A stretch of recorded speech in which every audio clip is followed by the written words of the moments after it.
in the CW extension, or are you actually in the Northgate Village Apartments now? Well, I can tell you it's been a very, very dangerous and extremely fast pursuit. They've been chasing that van right there. Now, it's exactly what he's doing. Are you Googling the laws right now? Henderson Police Department's SWAT team responded to the scene and set up a perimeter around the condominium. I travel in and out of time zones. And the 3 key rules for a criminal defense lawyer? Always on time, impeccably dressed, and occasionally sober. The yellow sports car up ahead won't stop. Then, something happens you might expect in a Spider-Man movie. It wraps around the tire of the fleeing vehicle and stops all forward motion. Objection, action answered.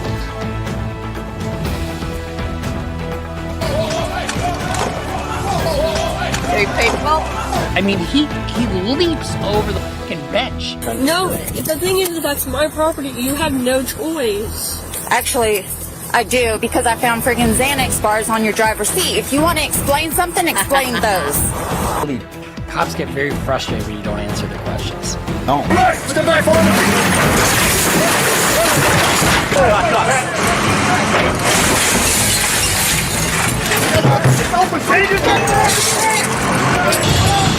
He's gonna go straight. There's a car right here. Got him. All right, I'm going to excuse everyone. Mr. Brooks is being removed from the courtroom. This is fucking hilarious. So he pulls out a joint in court. Go, go, go, go, go, go, go. Turn on your stomach! Stop fighting us! Stop resisting! The injury by the police, that may be a separate issue for you to file a civil suit. Chris, just while he's doing that, talk to me. What were you running for again? Warrants? On felony warrants? City warrants what? Felony warrant on Kansas. Well, I'm pretty sure they ran you, and you don't have any warrants. I don't. No. No warrants. No. So all that for nothing, right? No warrants, no nothing. Yeah. Police! A little farther back. A little more. Okay, go. I'm not gonna sit here and let you fix the trial because you don't want to tell the truth to the jury. We're there, guys. Got eyes on. I want to suck it. Yes, I think I would like to suck your dick. I don't think so. I prefer not to. I prefer not to, sir. See, that I love that. So do you wish to say anything?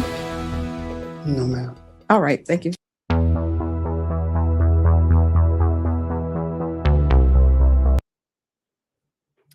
Well, hello, yo-yo. Welcome back. Welcome back. Did you miss me? You did. I know you did. Even just a little bit. Because I missed you. And you. And you. And you up the back there too. And sit down at the front so everyone can see. Hello, welcome back. Defense Rest here. The defense that never rests here. Welcome back. We're doing day 25 in the afternoon of the Karen Reid trial.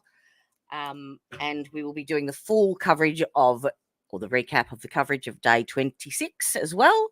We have a few, little bit of fireworks here, there, and everywhere, and it's an educational stream tonight. I think there's a lot of technical data, a lot of concepts we need to get our heads around. So I've done a little bit of research and I've put a few things together to help try and get everyone to understand all the mechanisms behind the forensic extractions and why there is such controversy in the text messages and the timestamps and all the data. Why the confusion, basically? So we left off last Friday with Alan Jackson being absolutely furious with Adam Lally, and he had every right to be. So they have put their supposed crash reconstruction expert up on the stand, and lo and behold, he has changed his testimony. So they excuse the jury, and Jackson does, for the rest of the afternoon, a voir dire to the witness so that he knows exactly what he's going to testify to. So we're going to cover that first up, and then the cross-examination begins for the next day, day 26, which was yesterday. What's today? It's Tuesday here for me, so yes, it was day 26 anyway. It's too late in the night for me to do maths. So, yes, he was furious. Day 26, we start off with his cross-examination, which is just, yeah, if the ground could have opened up for Joe Paul, I think he would have gladly jumped on in. So he gets destroyed on the stand by Jackson. And then we move on to the next witness, who is Ian Whiffen. Now, he is the manager for, he's the decoding manager, basically, for Celebrite. So he goes through all the steps necessary and what's involved in a forensic extraction of the mobile phones and the metadata. But he does it in a very clear, concise, and credible way. He makes it easier to understand, and but they've put these two experts up. So the first Celebrate expert was Jessica Hyde. We had Friday morning. Now they're both excellent and experienced in their areas of their parts of the forensic extraction. Whereas, so combined, they have, a great understanding and a comprehensive knowledge, but separately, they perform two different functions if you listen closely. So Jessica Hyde is excellent and experienced in reading and analysing and interpreting forensic reports that have been extracted. Whereas this witness coming on today, Ian Whiffen, he is involved in maintaining, reprogramming, and making sure that the extraction tool itself, the programmable tool itself, is up to date and keeping up with the times. So he actually writes the programs that can go into the iOS system or the Android and extract the data that is needed. So it's two completely separate jobs, basically. So that's where we go with him. And I've got a little bit of a video that that will explain it a lot better and why the first forensic extraction from Jen McCabe's phone didn't show all those deleted texts and phone calls and whatnot. There's a logical and reasonable and clear explanation for it all, which we'll get to. Then, after him, we have Ian. Then we get another IT. He is Trooper Nicholas Guarano. He's from the Massachusetts State Police, and he is also a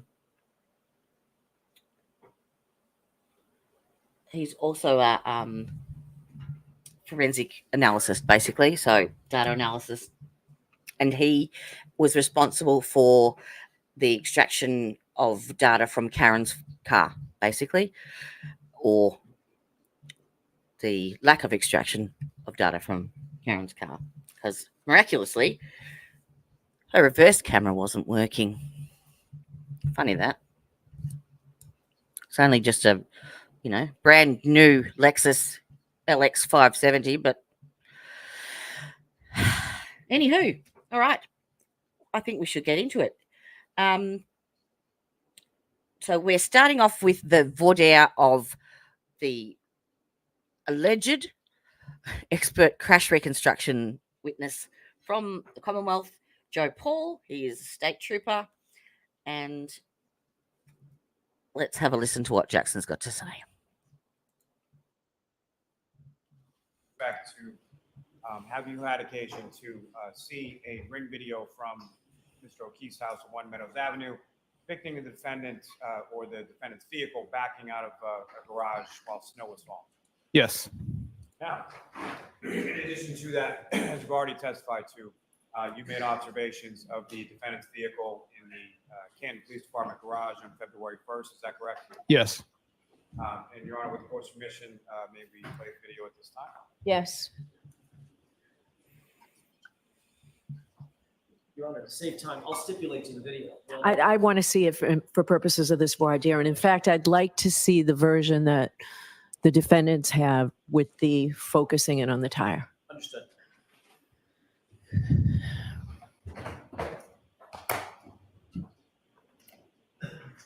Both. Go ahead, Ms. Gilman. You show yours, and then I'm going to ask for the defense. 153.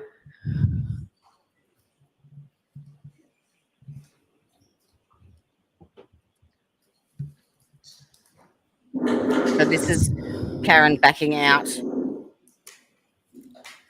Ah, morning, Deb. How are we? I had a good sleep. Now, Trooper, from your observations from this video, at some point, this vehicle either comes close or makes contact with Mr. O'Keefe's vehicle. Is that correct? Yes. Now, in addition to your observations of this video and your observations of the defendant's vehicle, at some point, have you also seen photographs of Mr. O'Keefe's vehicle? Yes. And is your understanding that those We don't need to say. I must have. vehicle were taken by State Police Crime Scene Services on February 3rd? Is that correct? Let's go back to this bit. Thank you. Be seated. My timestamp was wrong. Sorry. So, Trooper, we're going to have a voir dire of you, sir. Mr. Lally's going to ask you some questions. Mr. Jackson's going to ask you some questions. You'll be shown a video. Okay. No, we want to hear Jackson's voir dire. Because it's not embedded in the video. Okay. Same video. Okay. We just magnified it. Okay. Here you go. All right. Thank you. Go ahead, Mr. Lally.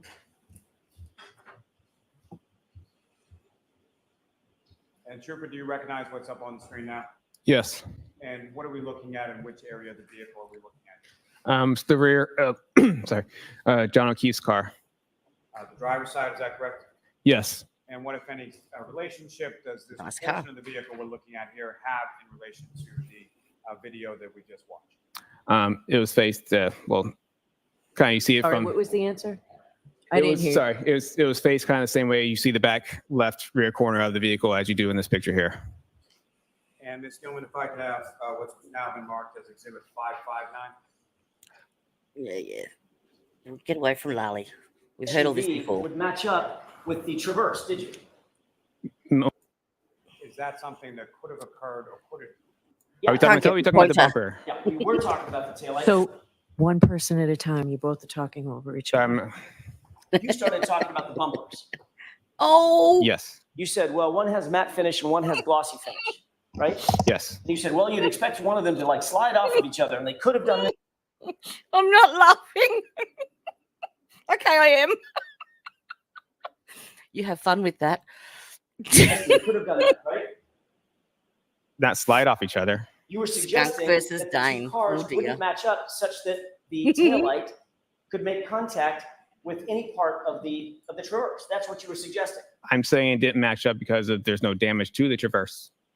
You didn't test whether or not the lens, the right rear lens on the SUV could match up to any part of the Traverse, right? And make contact, physical contact with it, right? When I see a picture of the Traverse, no? when I see the picture No, of the this Traverse, is a voir dire. I need the information, Mr. you asked me a Jackson. question. Yeah, And I said when I yes or no question, Trooper. I don't think Look at so. how furious he's but- getting. Mr. Jackson, just for there's no jury here. I This realize is this is for purposes of what I have to rule on. The more information I have, the better. Isn't the tail the stinky bit on a skunk? And how many times did you have to bath the Dane? Better off I am in being able to rule on it. Let me take a breath. So this is you trying to keep the evidence out. So you want to give me the information. Understood. Did you or did you not ever do a test where you backed the Lexus up against the Traverse? We did not. No. Did you or did you not ever do a test where you put the two cars together and measured them? No. Did you ever measure the taillight of the SUV, the black SUV, against any area on that Traverse? No. Did you ever do any force multiplier tests to determine get in the force car and is drive it? necessary to crack the SUV's convex taillight? No. Did you ever do any testing to determine whether or not a plastic taillight, under how much pressure a plastic taillight I know that one. would need to I be know that one. subjected before it would crack? No. I knew my deep dive would come in handy. I know exactly how much PSI it takes for a polycarbonate tail light to break under pressure. How much PSI was it? 900 PSI. There you go. And I'm not a fucking expert. Did you ever do any testing to determine whether or not if a plastic taillight came in contact with a metallic portion of another SUV, whether it would leave any mark? Haven't done any testing. I even know how much PSI it takes to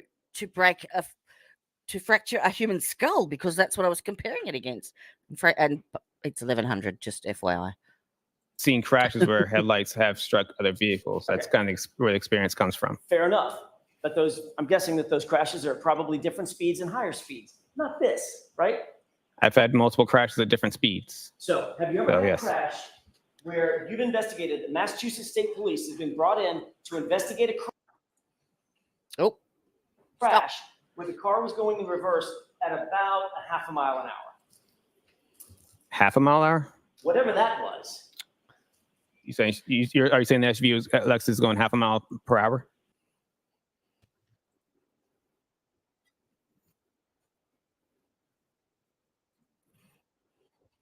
Maybe like 1-2 miles per hour. Okay, fair enough. Have you ever been called in to a crash, to investigate a crash, where the cars have collided at 1 mile an hour? I've had pedestrian crashes that have been at a very low speed.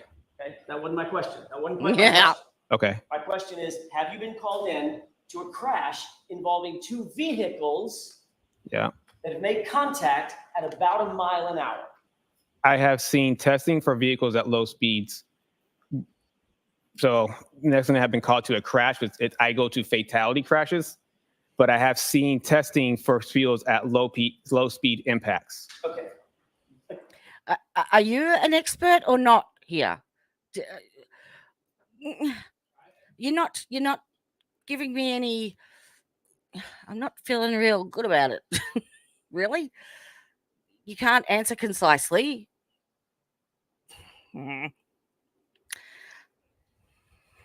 How low speed? Like just the bump. A bump. Like this? Yes. How fast? Did you see any damage? Yes. All right. Well, minimal damage. Right. In what circumstance? Minimal damage, like, I don't know, like a cracked taillight. No, like just a little bit of rub off on the paint. Right? Or you might see nothing, right? Yes. You've certainly seen circumstances in which two cars come in contact and there's absolutely no physical damage to either car, nothing observed. Welcome to those just joining us. Thank you. We're actually day 25 of the Karen Reid trial, and we're in the middle of a voir dire of state witness Joe Paul, who is their expert crash reconstruction witness, apparently. Expert. Right? Have I gone to crashes that's seen no physical damage on a car? Or just in. That's their new theory. Okay, this is the new theory. That's why Jackson is so angry. I'm sorry. Or just in common sense, just everyday life. Welcome, Richie Where one Rich. car backs into Thank you for another joining car us. with Jiffy Lube, Enjoy. makes contact and drives away, and there's no damage. Not normally. It's usually something with car and car impacts. Like, what's the something? A crack or a paint, something chip, scratches. Right. Yeah.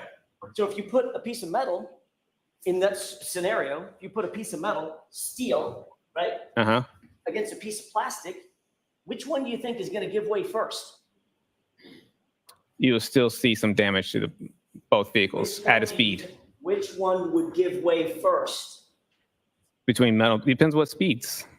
And what we're talking about, you're just saying plastic and metal. You're giving a pretty general, broad plastic and metal Trooper Paul, analysis here. you admit It doesn't you gotta matter really, agree does with it? me. What speed? There are circumstances in which low speed, very, very low speed contact between two cars can certainly leave damage on one and not damage on the other, damage on both, or no damage on either one. Observe. Yes, I just said in that situation where the scratch on the side of her car Right. had a scratch mark and his doesn't appear to have anything. And you said under questioning by Mr. Lally that certain circumstances like this could lead to a lens material, right? Plastic material cracking, right? Say again, like on least. Just a few minutes ago, Mr. Lally. I'm just going to answer your question. Sorry. Yes. Mr. Lally asked you a question a few minutes ago, and you indicated that something might show up on a bumper.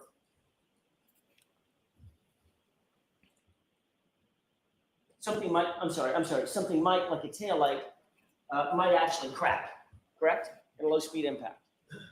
A taillight might crack in a low speed impact? Correct. Yeah, it might crack. Okay, now, Mr. Lally also said you saw this video where the cars come close to or make contact, right? That's how he worded the question. Remember that? Come close. Yep. Which one is it? Did it come close or did it make contact?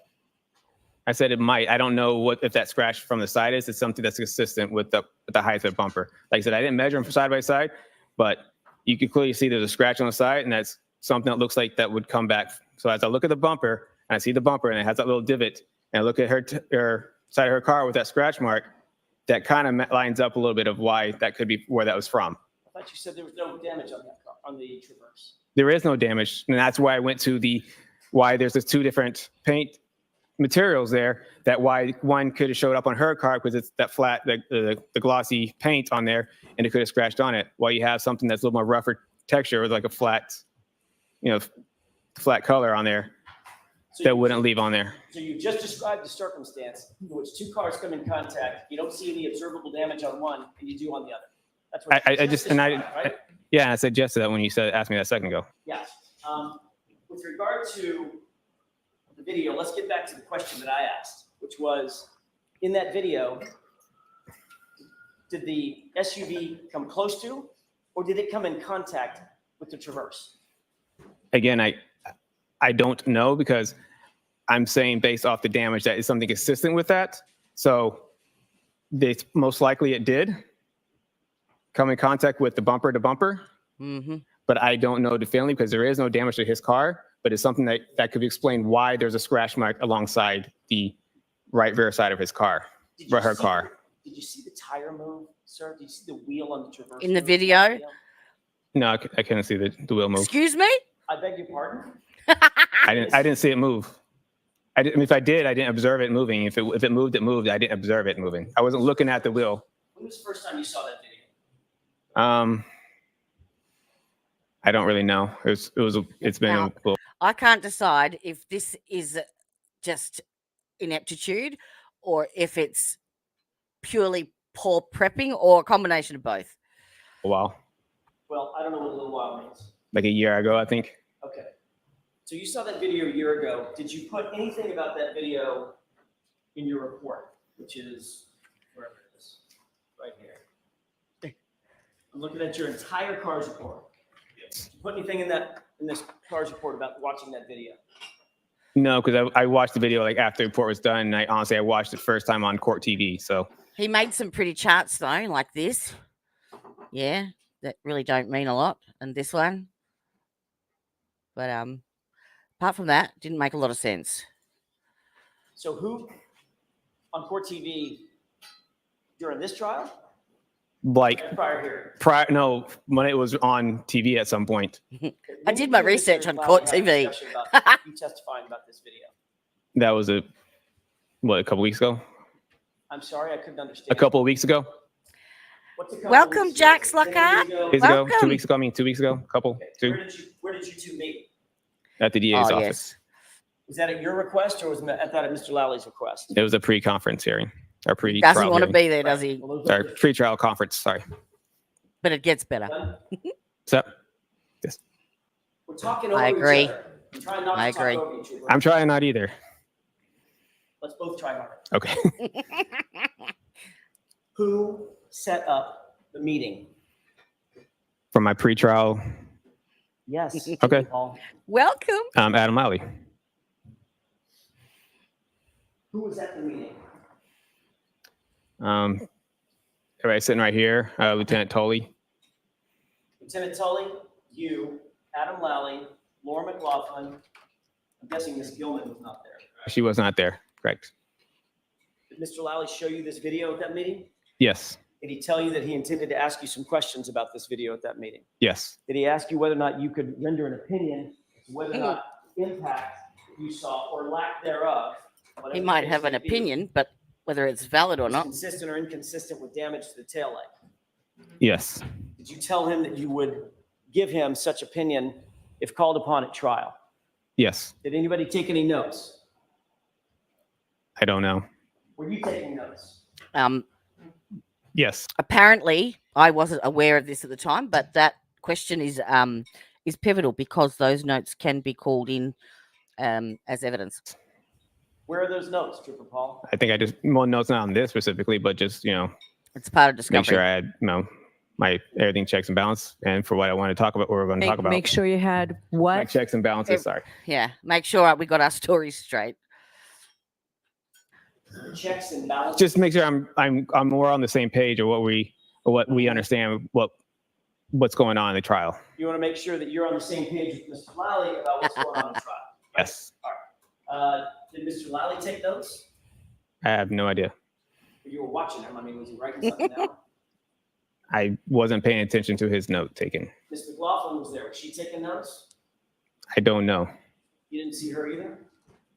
I don't know if there were people who were taking notes, writing stuff down, or what they're writing stuff down in relation to our Anyway, our little conference. Did you you've give gotta- him an opinion? We've asked You whether or need not to were watch. asked to give an opinion, and you said yes, yes, yes. I was. Yep. Did you give an opinion at that meeting about whether or not you believe, in your opinion, the contact between the SUV and the Traverse, the Lexus and the Traverse, could result in the damage to the taillight, Yes,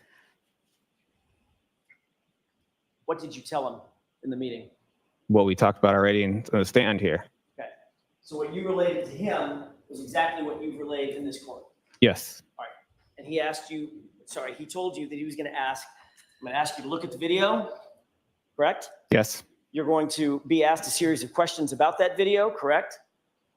He told me the video, and he said, "Okay, this is the video. This is what they think the taillight was broken, and This these is are the what they pictures think. of his car that they take." So they asked Isn't my it opinion on, do you think your that's where a opinion? taillight would be broken? And he told you, you need to make sure that you tell the jurors that couldn't have happened in this impact, right? He didn't tell me that. Make sure jurors. I mean, that's my opinion on. It doesn't appear to happen in that video. Did he tell you that it would be helpful to the prosecution if you said that it would be, that it was inconsistent with the taillight breaking? Objection. Okay. I'm going to allow it. Did he tell you it would be helpful to the case if you said that? No, But you knew it would be, right? I'm just stating what I saw on my professional opinion on what it is. Professional? If it looked like it was consistent, I would say it's consistent. If it wasn't Broad consistent, use term? it's not consistent. I'm not going to. I'm sure that's what you would say. Okay, so comments are not He's so appropriate for the jury. sarcastic. They're also not very good for me, Mr. Understood. Jackson. Understood, Your Honor. Did you formalize your new opinion? 'Cause this is a new opinion, right? Yeah, that's You've why never he's been so asked this pissed before. off. Yes. Did you formalize this new opinion in any kind of report or memorialize it in any way? No. Did Mr. Lally ask you to create a report of some sort that you could then turn over to the defense? Hey, so that Bob, we would know that you have a welcome. new opinion that you're going to testify about? No. Oh, yes, he does. And like, Save those notes you took about I like your making sure that you're on dyslexic the same attempt page to as keep the it all. That's. I mean, yeah. I saved mine. Where are they? They're my report.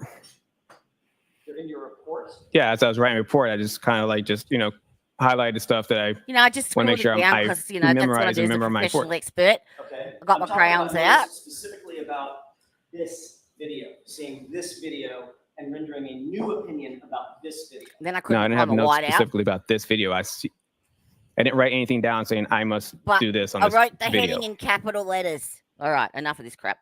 We want to watch Alan's glare as he leaves the courtroom. It's watch this. Watch this.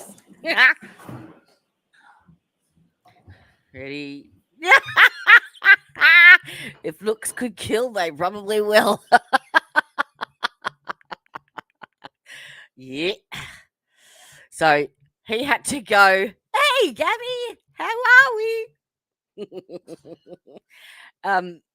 So that was how we left it on Friday. And that poor man had to go all weekend with that image in his mind of what he was going to face come Monday morning.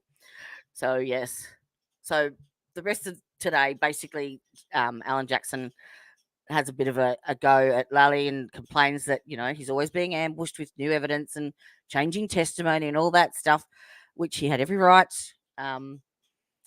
And Lally had a whinge, and that was pretty much the end of it. But I have a video. There is a content creator that is not pro Karen Reid, who put together an AI accident reconstruction video, which I thought I would share with you because,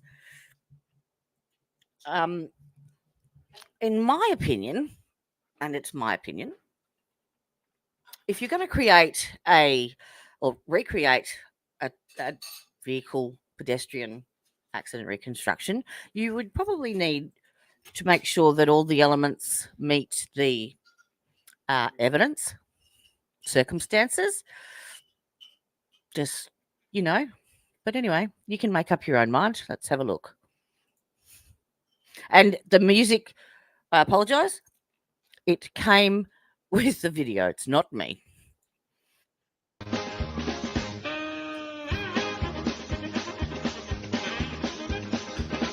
Yep, there we go.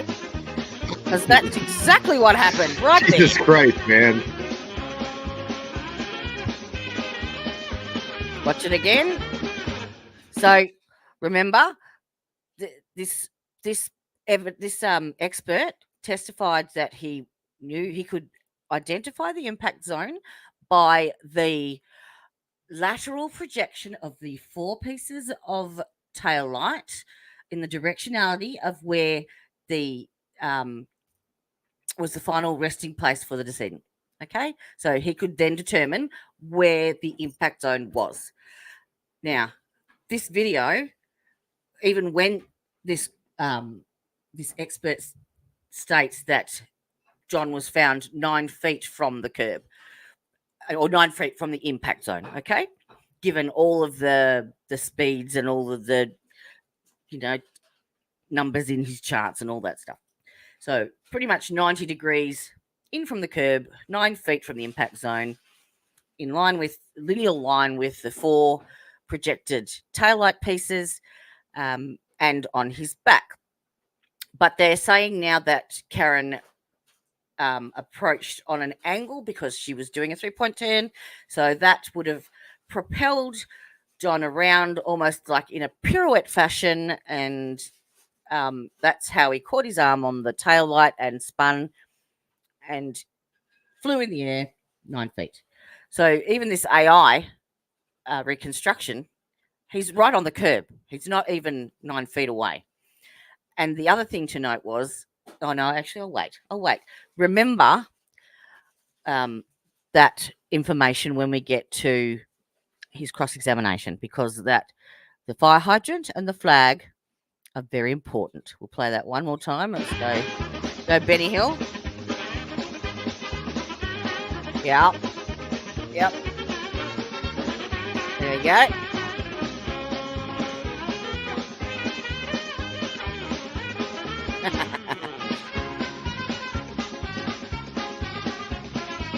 And I'm not sure if that's...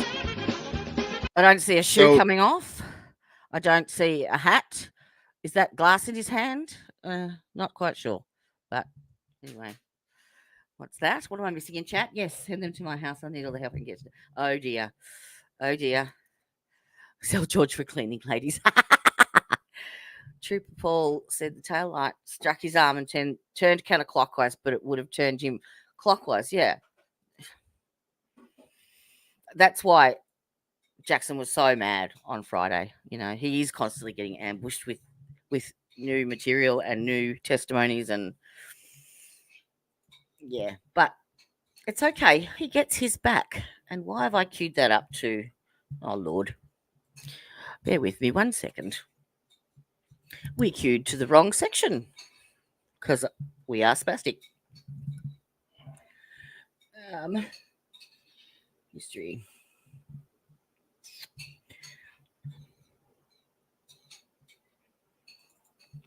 Oh, didn't want that added to the queue. There we go. And 26, correct. Full screen.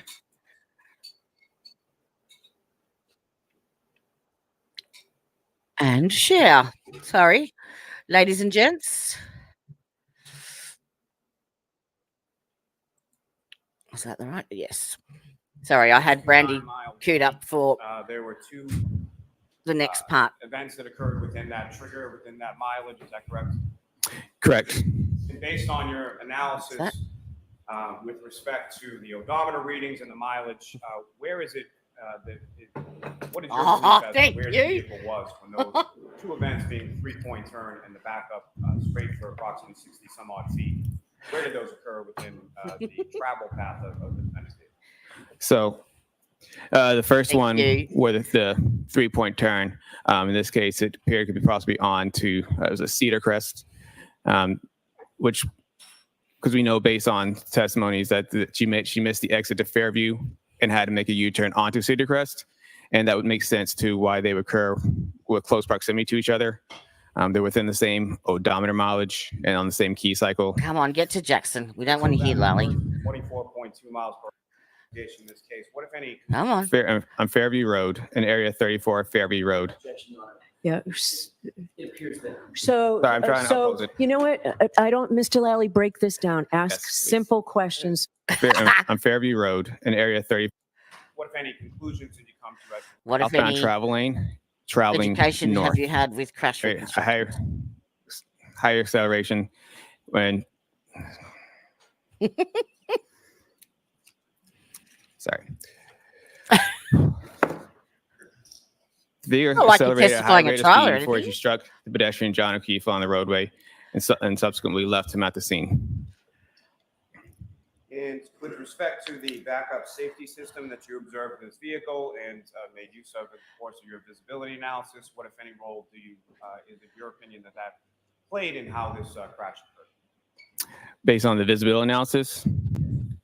So even if the camera systems were covered in snow, even the systems were defective anyway, and even the mirrors were blocked, an attentive and a reasonable operator would not travel in reverse, especially at a high rate of speed.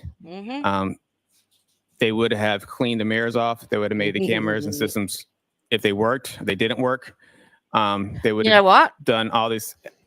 That's all well and good for him to say that, but the manufacturers actually know that that is not a good idea, so they put speed limiters in there for that very reason. Prior to accelerating in reverse. The objection sustained. Move to strike. I'm going to strike that. Now, all right. With respect to your observations during the course of the visibility analysis, the exemplar pedestrian that you placed in the right rear of the vehicle, was that exemplar pedestrian visible to you at the time? Exemplar pedestrian. Yes, it was.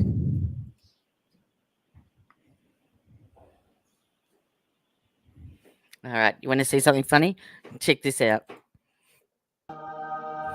Dear sweet baby Jesus, please don't ever let me get hit by a car in the state of Massachusetts, where any Massachusetts State Police expert is going to reconstruct the accident. Please. Thank you, Jesus. Amen. I love the glare. He never, ever disappoints, ever. Dear baby Jesus. He's so funny. So funny. Dear baby Jesus. Hey, Floppy Dan, welcome. Sorry, we're having a giggle. Did you catch that video? Or do you want me to play it again? Or do we want the third one, Gabby? Oh, dear. Shake and bake. Shake and bake. The magic man. Now you see him? Oh, no, you don't. All right. I suppose we should watch what we're here for. Oh, put it on screen. Thank you, sir. I have no further questions. Okay. All right, here's a good bit.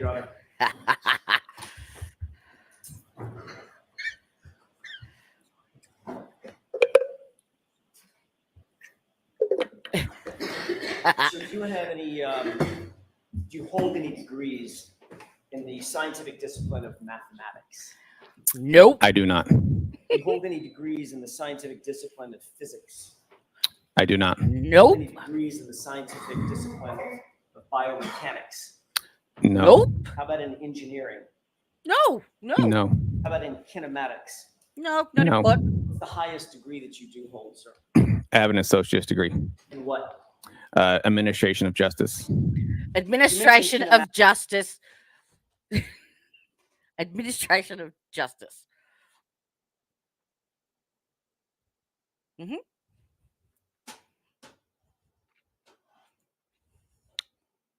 Yep. Yeah, eat it, fucker. Eat that shit. Eat that turd. That was for you, Gabby. Kinematics on Friday. Do you hold any certificates in the specific area of kinematics?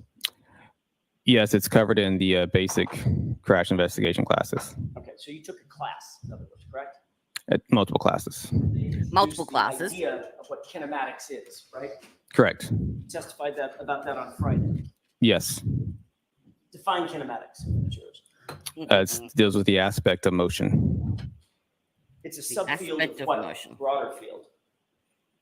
Kinematics. Kinematics is a subfield of what broader discipline of science? I'm not sure. Physics, correct? Yes. And it describes how points and objects and systems of objects, how they move and how the rate they move and the rate of their velocity, correct? It deals with the motions. What's that called? The rate of velocity. What's another word for that? The rate of velocity. Correct. You only repeat a question when you don't know the answer. Motion. It deals with forward and also deals with speed. It deals with travel and The rate speed. of velocity. If something's moving, it also has a speed to it. Right. The word you're looking for is acceleration. Acceleration. Sure. What role does acceleration play in the field of kinematics? What role does All right, hang on a acceleration second. play All right, in kinematics? What role does acceleration play in the area of kinematics? You know what kinematics is?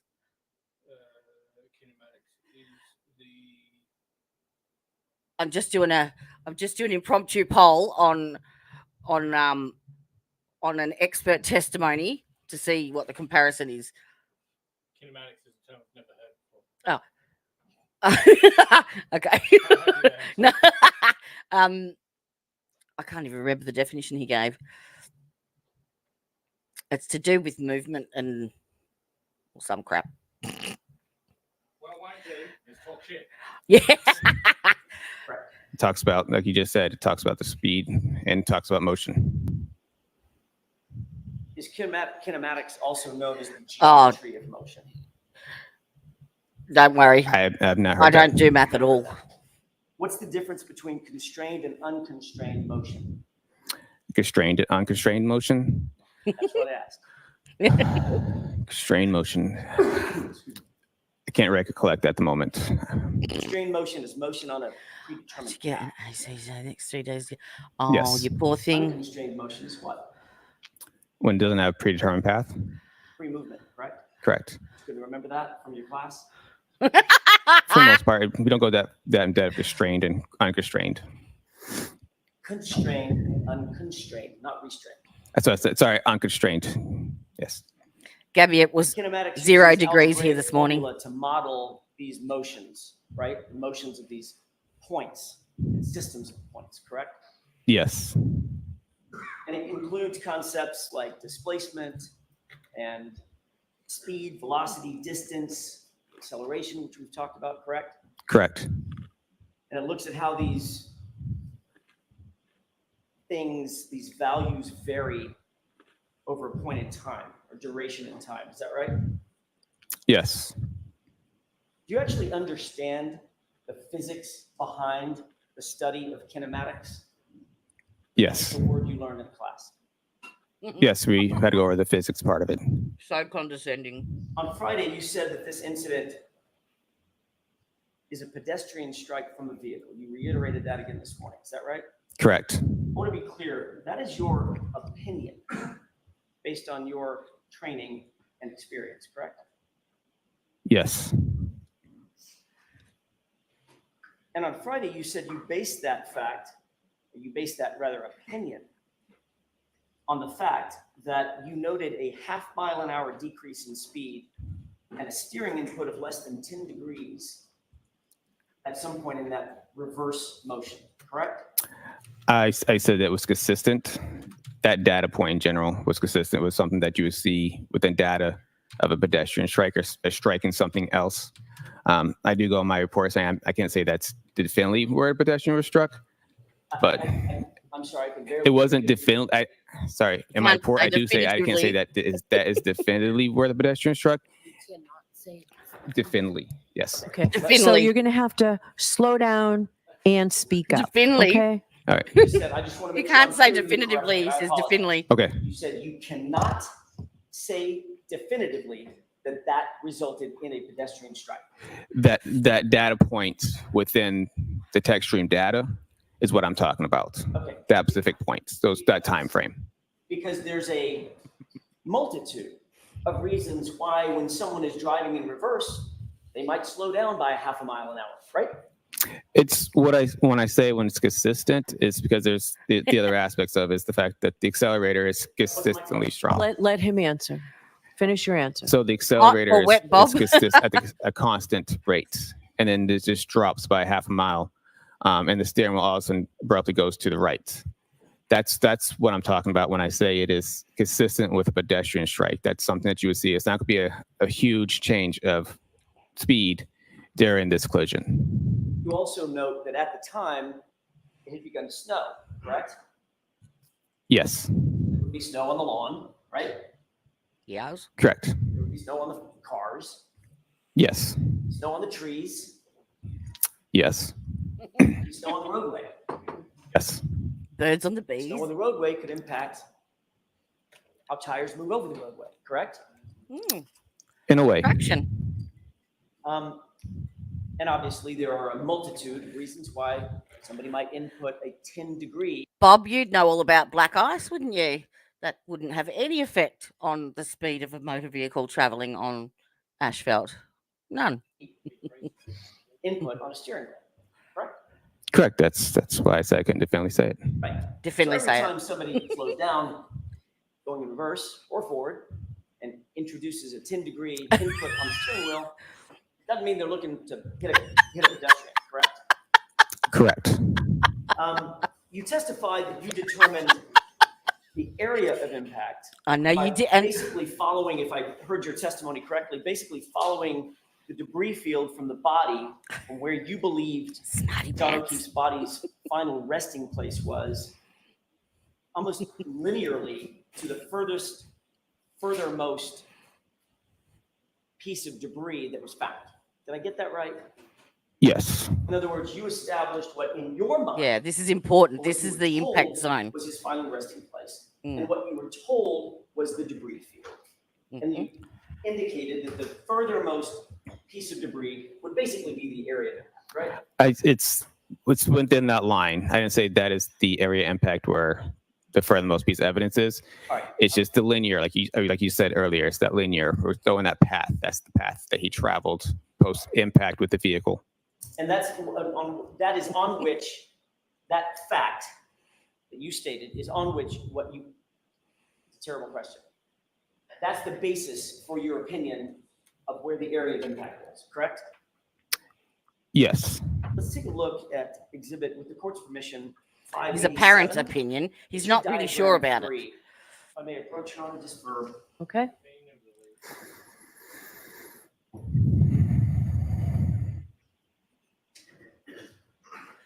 He's not definitely accurate with his expert opinion. May I approach? Yes.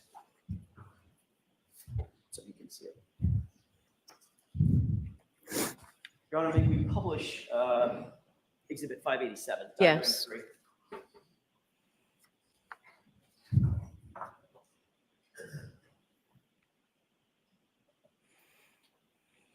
Okay. The debris so field. You see diagram 3 on the board. You also have it in front of you. Just correct? there. Yes. You It's see easier my. for you to refer to what's in front of you because that's a little bit further There, you can away. see my cursor now. Let me know. The Okay. debris field. The red arrows adjacent to the blue writing, where I'm highlighting right now, indicate basically the debris field that you explained to the jurors on Friday, correct? Yes. And then there's a point of an arrow that comes back to a wording that says pedestrian's final rest, basically right there, correct? Yes. And the debris field ends right in the middle of that spot, correct? Yes. All right. So that's the area of impact that you indicated to Mr. Lally you believe occurred. But he put it in a the frame. Debris field in the linear portion of that debris field, going from the pedestrian's final rest all the way out to that final little red arrow that says red plastic B in parentheses, correct? Yes. Yona, can we have exhibit Yeah. 492 Now watch this. published to the juror, please? Okay. Approach. Yes.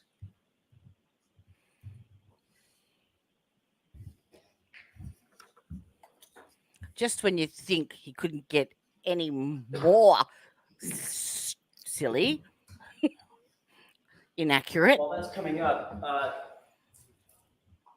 There you go. What's have you ever that? seen this? That big red thing. No, I haven't. Take a look. You put it on your map. Your Honor, with the court's permission, maybe highlight or magnify the area just above the arrow. What's that there? Ooh. See that? Yes, I do. Right It underneath might be something from the debris field. Correct. What does that look like to you? Piece of plastic.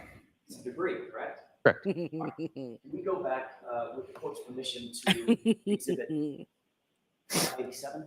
Okay. Diagram 3.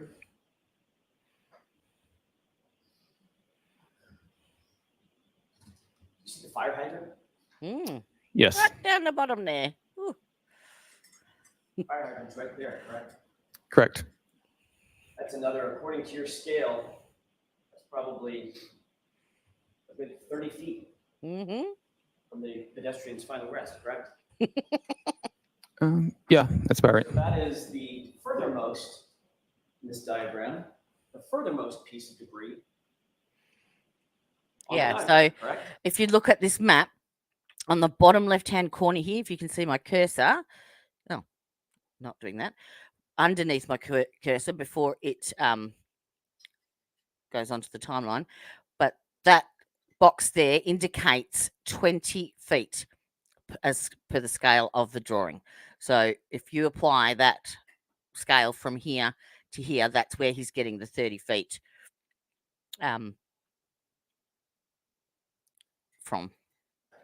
the fire Correct. hydrant. So now, your testimony changed that this, in fact, is the area of impact. No, Why not? because it's just a piece of debris. It's just a I'm piece of talking about the debris. path. You follow the path of debris field. You follow the Debris path can of move and debris. change. The debris doesn't fly backward, does it? No. I'm saying you pointed to like just the fire hydrant as the area impact for the debris where that one piece of plastic was, saying that's the area impact is right next to the fire hydrant. Did you just soil yourself? Yeah, that's what you said, right? I'm asking you. I'm making sure I'm understanding what you're saying, so I can answer. I don't think you'll ever understand again, what Mr. he's saying. Jackson. In fact, you indicated on Friday. I don't even think you understand what you're that your saying. analysis of the area of impact was predicated on, based on, the furthermost piece of debris from the pedestrian's body Did you guys that you were aware of, which is Sorry. Mouthful of food. Hang on. I have to say this because my housemate just delivered this.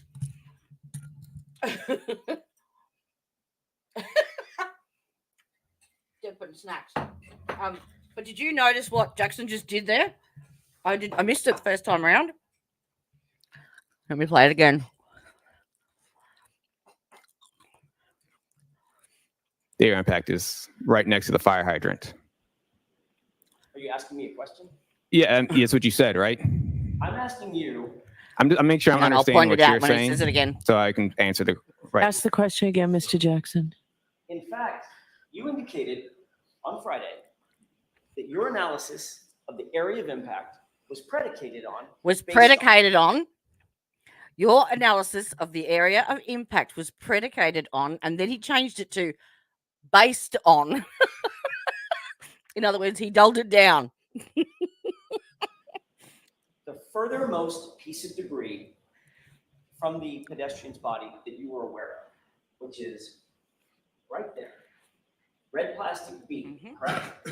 I said it's well, I said you said earlier with the linear equation. I mean, it might have moved it over more, but it's the debris, the start of that debris, the one that is. I can't say that's definitely the point of area impact or the point of impact. I cannot say that is the point of impact right there. Well, isn't that the point of having him there? Is that not the point of having him there?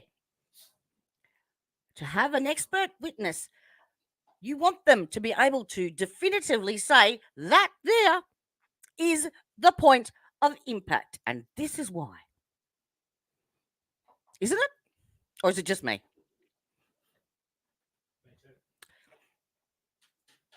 You just kind of follow the linear path because they have to follow in a direct path. Could be anywhere along the road way. here. So now your testimony is that's not the area of impact. I never said that was the area impact. I said after that. It's after that now. We were all here on Friday. Okay. That's exactly what you said under questioning by Mr. Lally, wasn't it? Objection. Sustained. Didn't you say on Friday that you determined the area of impact for Mr. O'Keefe? The point of impact was red plastic bead because that was the furthermost piece of debris you were aware of from the final point of rest from Mr. O'Keefe's body. Isn't that what you said? I don't believe that's my exact words. But I can't remember I'm really. not asking if it was your exact words. I don't have a transcript of it. I'm asking you, is that what you tried to impart to the jurors? Is this your expert What opinion? I said to the jury, I said after that. That's the start of that's the last point of evidence that I had. I said the area impact is probably along the roadway after that point. Just along the I mean, roadway. like before it. If you have to walk towards him. I'm sorry. I keep doing that because I think you're done. Are you done? I am done now.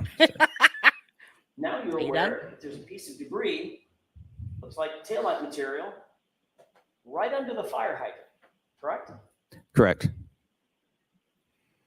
If the area of impact, which you indicated on Friday, was where this red plastic B is, you would be wrong, right? Your analysis would be flawed. No, because that's not what I said. I said it's along the roadway and it's going to be after that point. Okay, so is the area of impact now where the fire hydrant is? Objection. Ask it differently. Are you now indicating, because now you realize that there's a piece of debris directly under the fire hydrant, are you now indicating that that's the area of impact where John O'Keefe's body was struck? Objection. Sustained.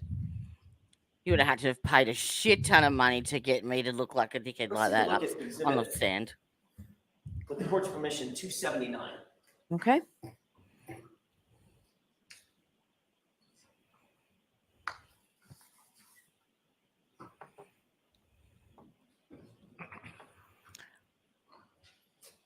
Take a look Jackson's not done with you yet, mate. Draw your attention to that piece right there of plastic. You see it? Yes. You describe it for me. Just physically, what does that look like? Looks like clear plastic with a little bit of red and black on the top part. Okay. Maybe in a triangular shape. Is that fair? Correct. Okay. Now, you could go back to with the court's permission, Exhibit 492. Okay. You'd think that would be the bare minimum, wouldn't you? A knowledge of physics, at the very least. At the very, very least. No, there isn't enough. No, you couldn't pay me enough to do that. Sorry. Maybe that's what happened in my opinion. Do you know what? The video, the AI video makes more sense than this does. And what does that tell you? Highlight just above the ruler.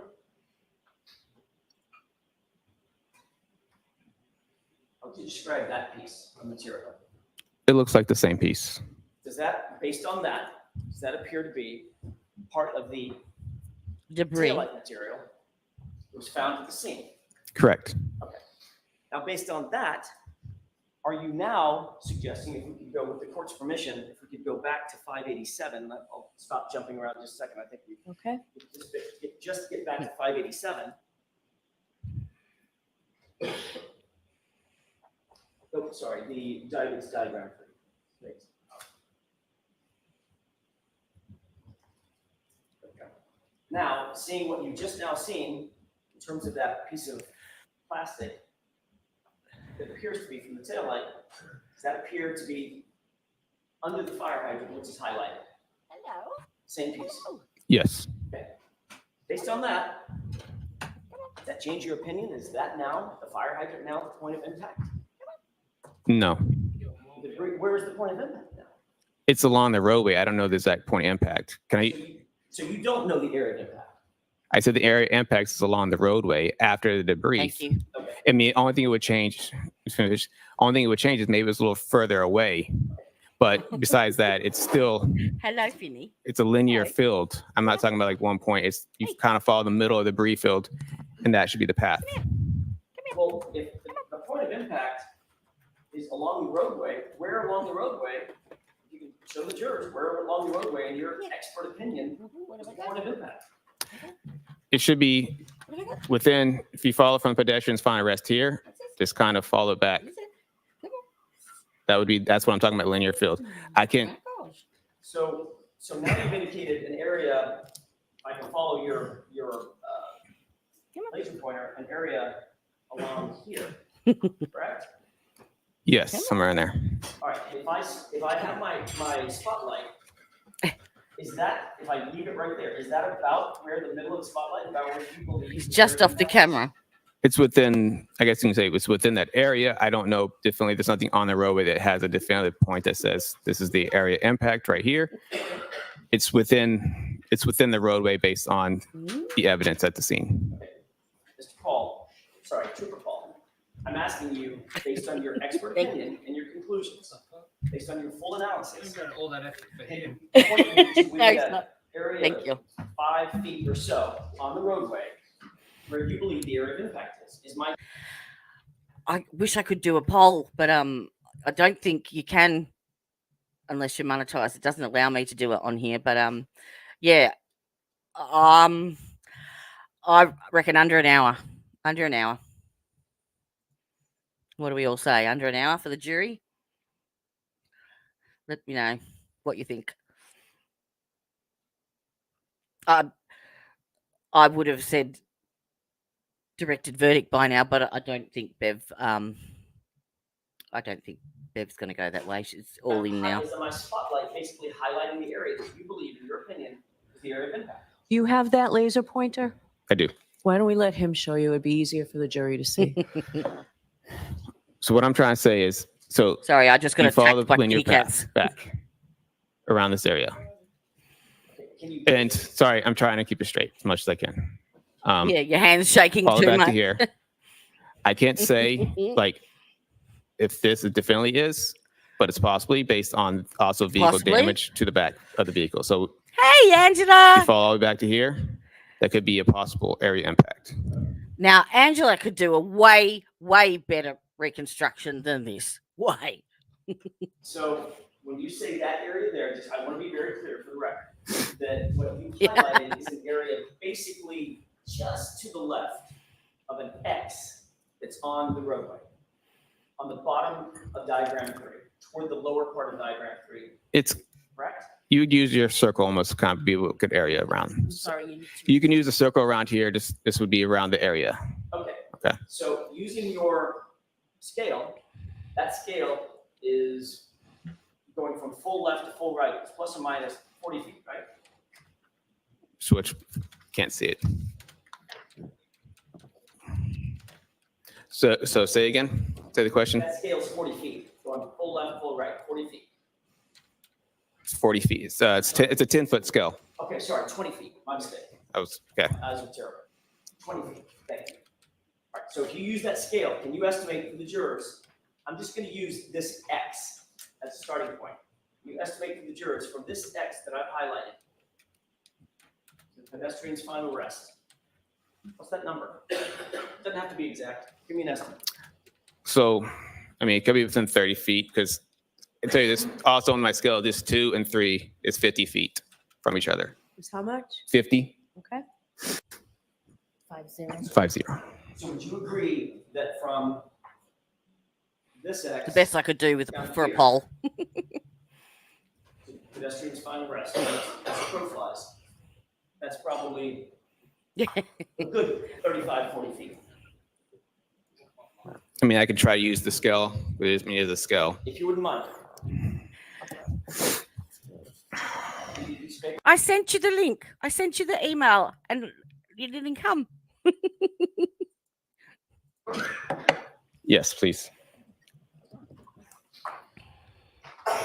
Court's permission? Okay. Just blank this paper. Thank you. Yes, thank you. You need a pen? I got one. Thank you.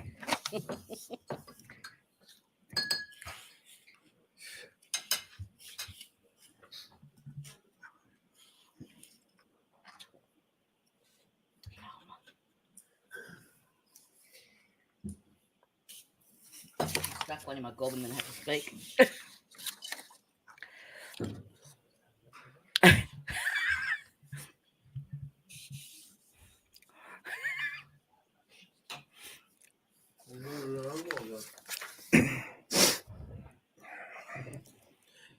It's a little around. It's approximately 30 feet. We're up approximately 30 feet. Yes. 30 feet at Can you please, 24 miles an hour in reverse. with the court's permission, can you estimate 30 feet in here? Can I Can you point to a place in the courtroom that looks like it's 30 feet from you? Objection. No. Next question. Does the court have a diagram of a diagram of distances? In this courtroom? No.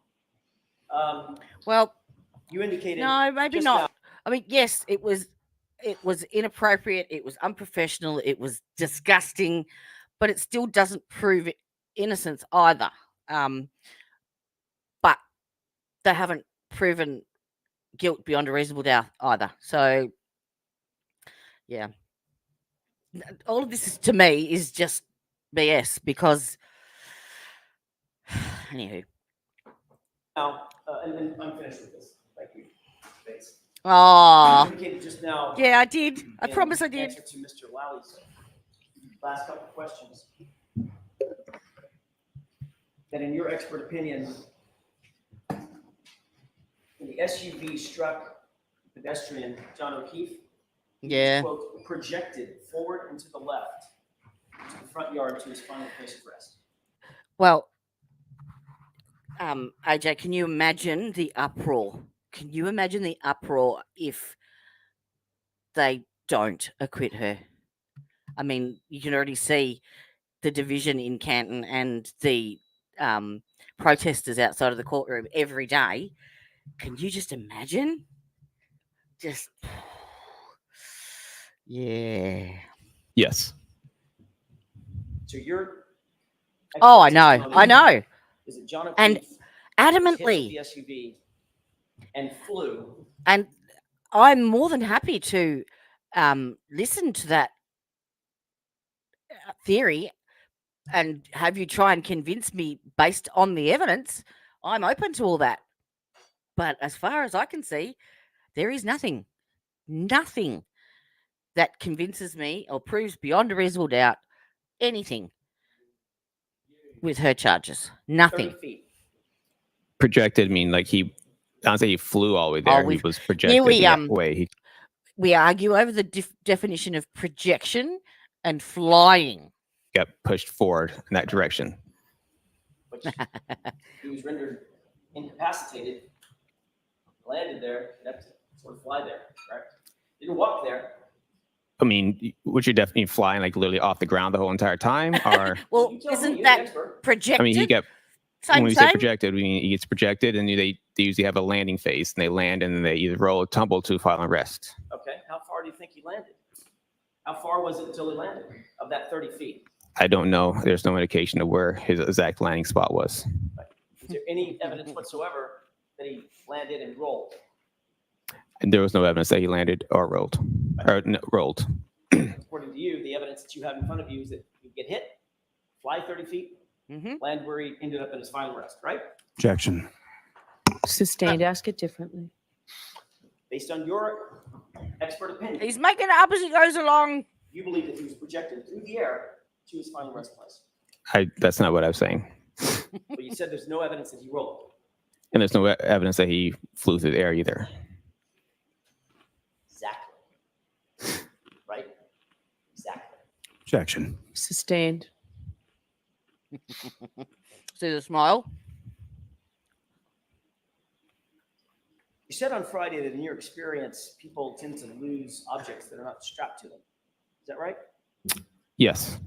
In other words, get hit by something, car, truck, bus, whatever, train, and if you have something in your hand, boom, you lose it, you drop it. If it's not strapped to you, correct?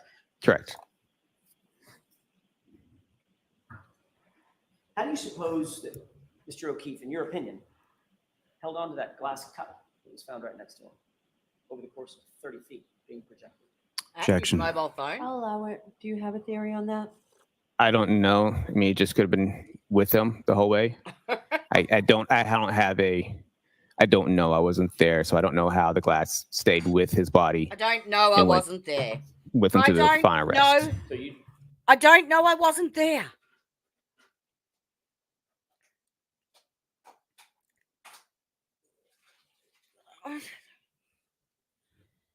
Hang on a second.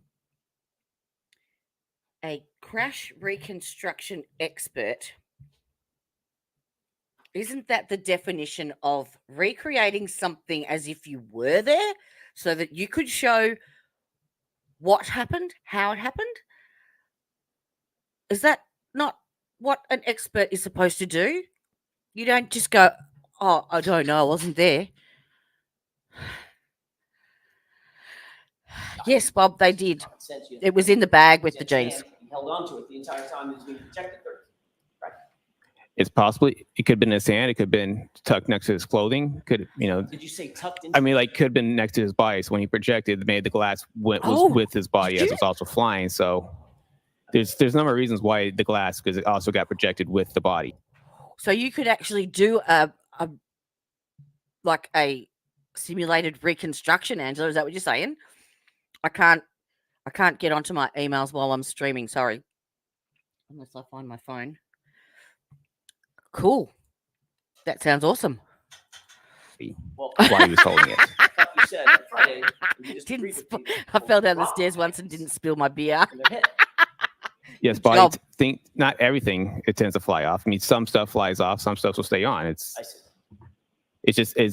not uncommon to find piece of clothing and stuff, that you find at the scene.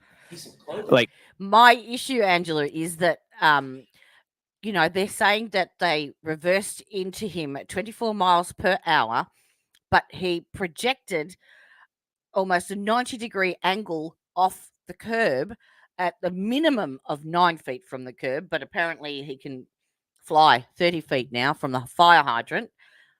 How that is physically, like, as in, it's an impossible scenario. You can't, with gravity and inertia and the whole physics thingy-majiggly,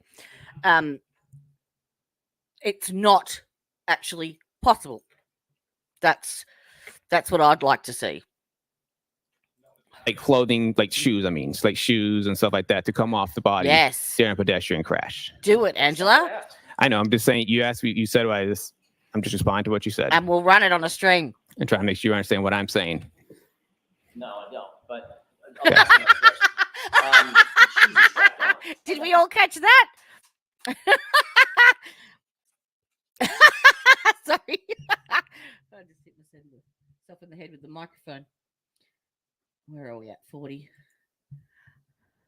You have to listen to. In other words, get hit by something, car, truck, bus, whatever, train, and if you have something in your hand, boom, you lose it, you drop it.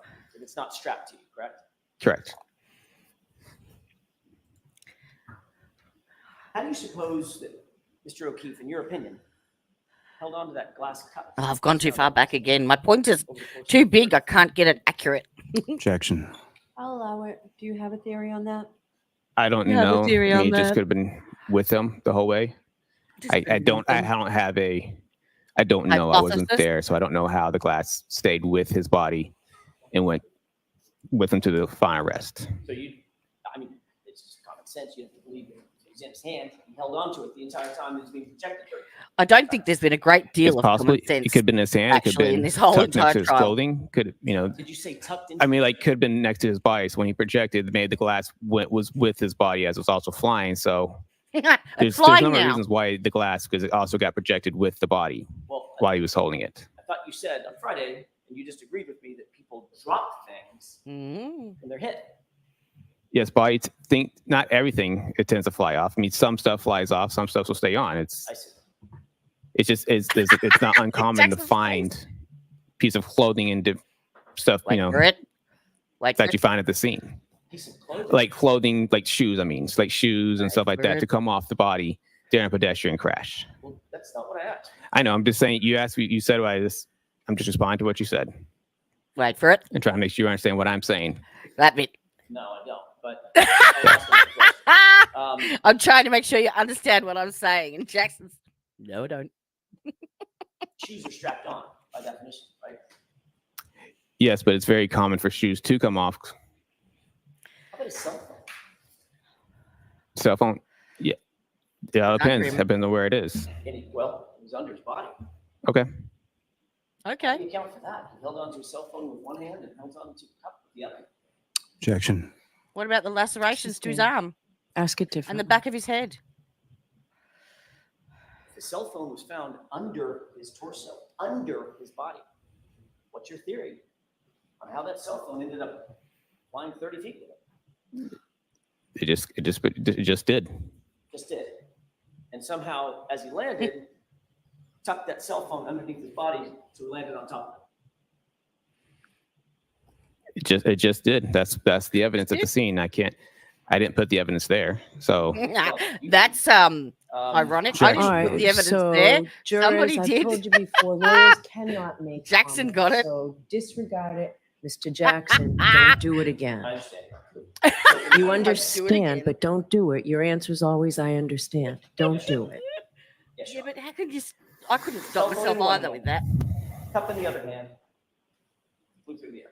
Right? Jackson. Sustained. You were informed of this incident on January 29th, 2022 at about 2:30 in the afternoon. Is that right?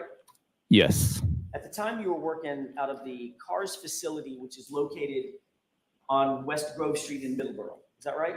yes, By the way, that's a facility that has multiple garages.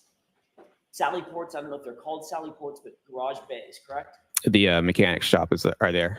The mechanic shop Yes, is, if you're going to review, for instance, for purposes of reconstruction, if you're going to review a vehicle, is the vehicle placed in those mechanics bays? no, not there. That's for state police vehicles.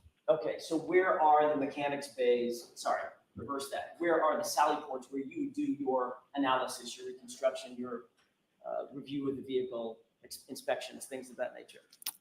We don't have Sally ports for that. You don't have anything dedicated to that? No, the only time we would use a Sally port is the crime scene would have some Sally ports that they would do to document their crime scene stuff, and most of our inspections are done either at the tow yard or some type of facility for that. Ultimately, was this SUV ever taken to the Middleborough facility? Yes, it was. Where was it placed? There's a fenced-in area inside it's a fenced-in area Is it outside or inside? outside. Okay. Did it remain outside in that fenced-in area the whole time? I don't know the exact time. It was there for a while, then it got moved. Where did it get moved to? I'm not sure exactly where they moved it immediately after it left Middleborough. Are you familiar with the Foxborough location? Yes. Does that have sally ports or bays for inspection and evaluation? It has garages in it, but we wouldn't use them. We don't normally use those garages for inspections. Is it possible to use those garages for inspections? It is possible. Okay. It's happened before, correct? I've not used the inspection in the garages. But I'm going to ask you to keep your voice up and speak Yes. slowly. But you know that it could be used. Sorry. You know that those bays could be used for inspections or analysis or evaluation if needed, correct? Yes. All right. Given the fact that the SUV that was being seized on January 29th was being seized as potential evidence, best practices would suggest that you want to get it in and out of the bad weather, the inclement weather, as quickly as possible, correct? You wouldn't want to subject it to continued forces from nature like rain, wind, snow, sleet, hail, right? That would be beneficial, yes. All right. You're aware that the Foxborough location and the Middleborough location with Are the both closer than Canton. are all closer to Dighton than Canton, right? Both Foxborough and Foxborough and Middleborough are both closer to Dighton than Canton. In other words, you have to pass by, depending on which way you go, pass by Middleborough, pass by Foxborough to get to Canton. so from where? From Dighton, sorry. So from Dighton.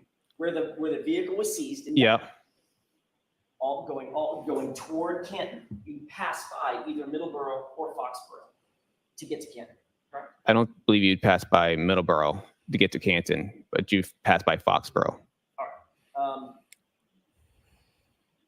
The car was not taken to Foxborough, was it? No. As a matter of fact, the car was taken basically double the distance all the way to Canton to that Sally Port, correct? Jackson. Do you know that? Yeah, where they had a Is that conflict of double the interest. distance? I don't know the exact distance. I know it was in Canton. And you know it's far to Canton. From Dighton, yes. Right. To keep And you're also lying aware that- and delaying and being a complete clusterfuck. That's because you've been to the I'd scene. back it there. Assuming, correct? At the 34 Fairview. Yes. Yes, I have. And you've been to Canton, PD. Yes, I have. You know that those two locations are about 3-4 minutes apart. Yeah, I can say that.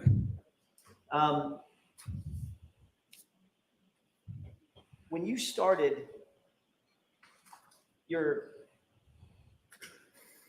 let me ask this a little bit different way.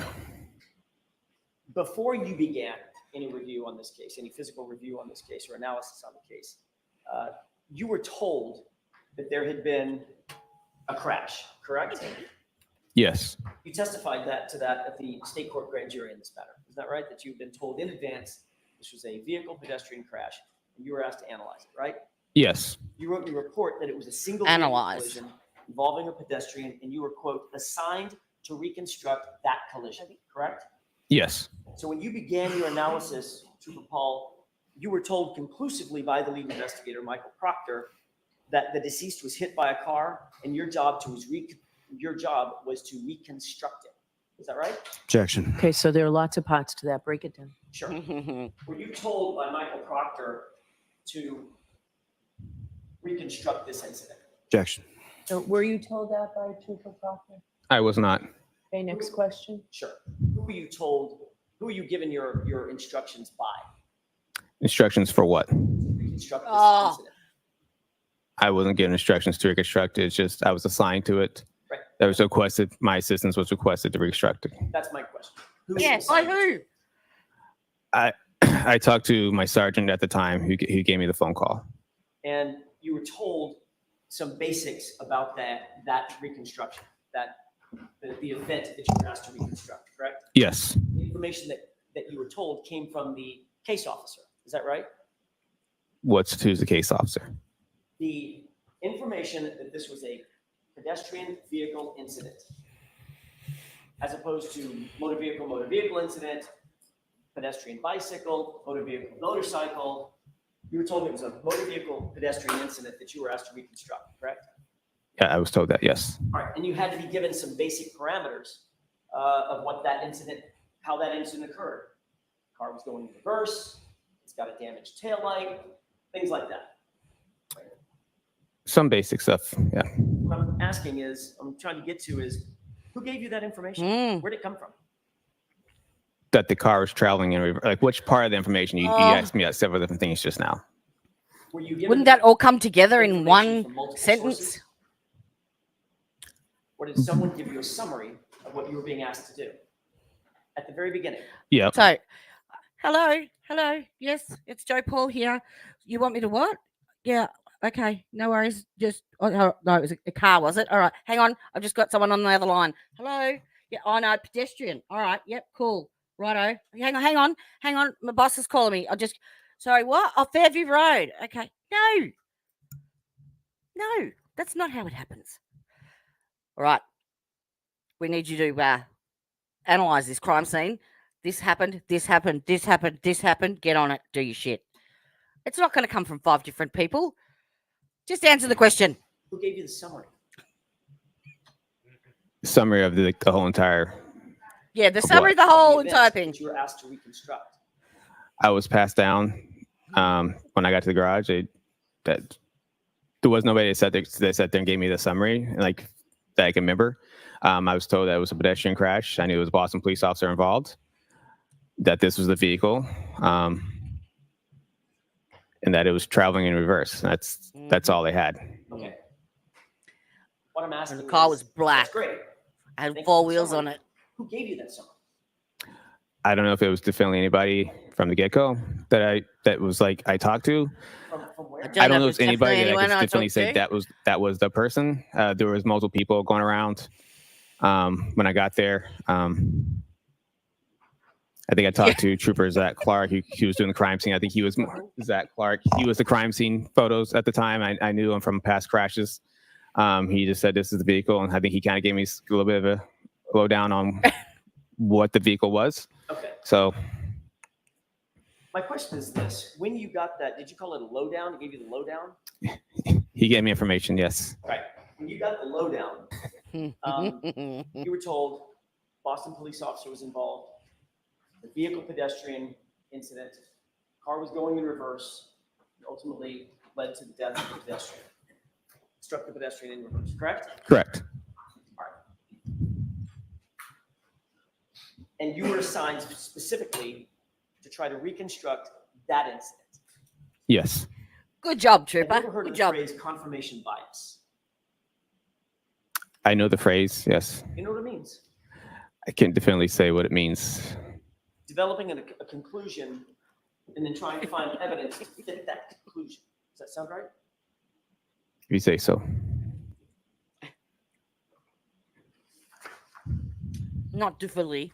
You noted in your direct examination that there were scratches on the passenger side rear bumper of the Lexus, correct? Oh, yeah. Yes.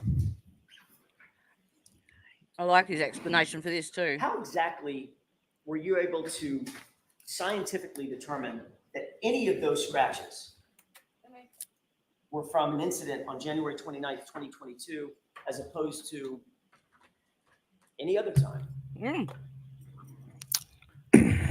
I didn't have anything else on the time. Is that those scratches happened prior to this collision?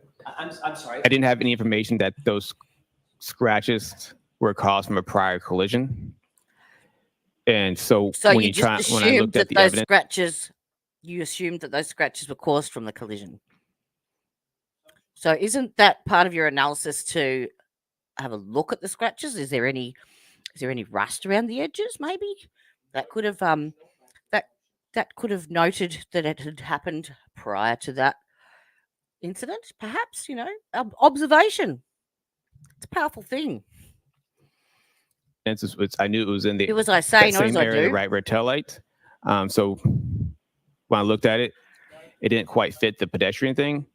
So when you showed me the video, or I saw the video like a year ago on Court TV, I said that could be. When I saw the You video asked the a question, year ago, so next, keep going. Court TV. He's answering. I'm Next trying to question. Then guess go how ahead. scientifically Hold on. thought the scratches were. Hold on. Ask Sorry. a question, Mr. Jackson. You know what normal wear and tear on a vehicle is, right? Yes. Bumpers get scratched myriad ways, correct? Correct. Get scratched in a grocery store parking lot, right? Yes. Shopping cart can bounce off the back of the car and scratch the bumper, scratch the side of the car, quarter panel or something, right? Sure. I mean, I don't want to go through it, but there's thousands and thousands and thousands of ways that a car can get a scratch, correct? Correct. My question is, do you, as you sit here, do you have any scientific evidence that those scratches occurred on January 29th at approximately 12:45 a.m.? What do you mean by scientific evidence?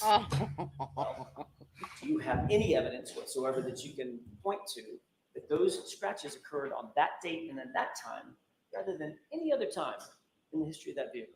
No. Like I said earlier, the video seems to appear that's what it looks like that could have been from. Well, you said on Friday, let's talk about those scratches for a second. Because Okay. when you testified Friday, you were pretty clear. You said that, if I can find it exactly. Didn't he say it was his hand? Didn't he say his hand flew back and hit it and would have caused the scratches? I thought that's what he... He's not very comfortable, is May he? have just a moment, Your Honor. Sure. He really has soiled himself, I think. Hope he's got whiskey in that thermos. You said, quote, the dent and scratches for his hand could be those that are consistent with striking the Lexus. Yeah. Remember saying that? Because the back of your hand is going to cause scratches in a paint job. That's where the bruises were on John's hand. The back of it. Anyway, I don't think I can listen to much more of Toss Pot here, so I'll just forward a little bit there. I guess. For my sanity. We've got a lot to get through today. Come on. Spit it out. You stated in your report that you Google mapped Miss Reed's path of travel. Well, let me ask you a different question. If I could withdraw that question with court permission. Yes. Your diagram has all those arrows pointing at specific locations. Very, very specific. Very thin arrows point, correct? Yes. If you start off with an incorrect assumption about where John O'Keefe's body was, right? Hypothetically, if you were to start off with an incorrect assumption where John O'Keefe's body was, every single item that you note on that diagram would then be off as well, wouldn't it? Objection. Is that true? I mean, I guess hypothetically, depends on how off you want to be. And the answer is yes. A little bit off, a lot Hypothetically. off, hugely off. You stated in your report that you Google mapped Miss Reed's path of travel on January 29th based on what you determined to be, quote, it's likely the two, and you said that it's, quote, it's likely that the two events, meaning the triggering events, occurred at the same time the Lexus was at 34 Fairview at the time of the collision, correct? Yes. The first triggering event is what? Was it a 3-point turn or a U-turn? I thought I heard you say both. I guess it would be more, 3-point turns, essentially. I guess it's a 3-point turn. Okay. Yes. So, all right. Did you Their new theory is this 3-point turn. How do you accelerate to 24 miles per hour in reverse whilst performing said 3-point turn? A U-turn on Friday. I could have sworn I heard that. It could have been a U-turn. I mean, it's still turning around. So you had to make a U-turn when that's a 3-point turn or not, but it's still. Okay, but I mean, not to be picky, but it's sort of my job. Okay. A U-turn is traveling in one direction. turning, right? Turning the wheel, never changing gear, since it's reverse or anything, just turning, right? A 3-point turn requires No, I forward, muted it. stopping, changing gears, moving backward, stopping, changing gears, using steering input, and then moving off, correct? Correct. Well, those are two very different maneuvers, right? You'd agree. It's in a sense, I was trying to say she made a U-turn. Like you can say, they made a U-turn. It's a 3-point turn. They're still making a U-turn, and I didn't mean it as like she literally had to make a direct U-turn. She was turning around, and obviously the diagram or the trigger shows a 3-point turn. Well, I mean, I guess you could have said reversing direction, right? That could have been a better way to say it. Yes. You didn't say that. You said U-turn. So are you changing your testimony from Friday that it was a 3-point turn, or could it possibly have been a U-turn? The 3-point turn. Okay. I don't know. Because You're you have confusing me evidence- now because when Lally rang me on Saturday, he told me to say this, and now I can't do it. I forgot what he said, and oh crap, you're scaring me. We're talking about the same thing. It's an ignition on, ignition off cycle. Yeah. It doesn't have to be on. Okay. Keep going. Testified to it on direct examination on Friday and again this morning. Yes, correct.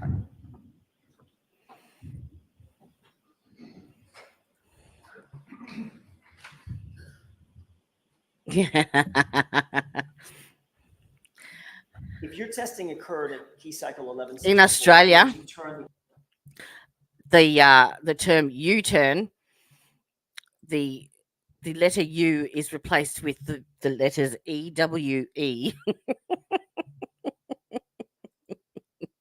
engine on, Bit ignition of on pointless information. to start your testing, correct? Correct. And that triggering event that we see up there at 1164 initiated your testing. All right? Yes. All right. So that 1164 is where that's where there's no more unknowns, in other words. Right? You know exactly where the car is, who's in the car, who turned the car on, and what the triggering events were and what they reflected, because you did it, correct? Correct. It's you. Yes. So that would be the cornerstone, basically, of your entire analysis of key cycles. Say again. The cornerstone. In Like- other words, the one known that is immovable, it's immutable, is 1164 began One constant. your testing. Is that right? Objection. Is that right? Is I'm he- gonna allow the question. Does that mean that he's insinuating that the only constant and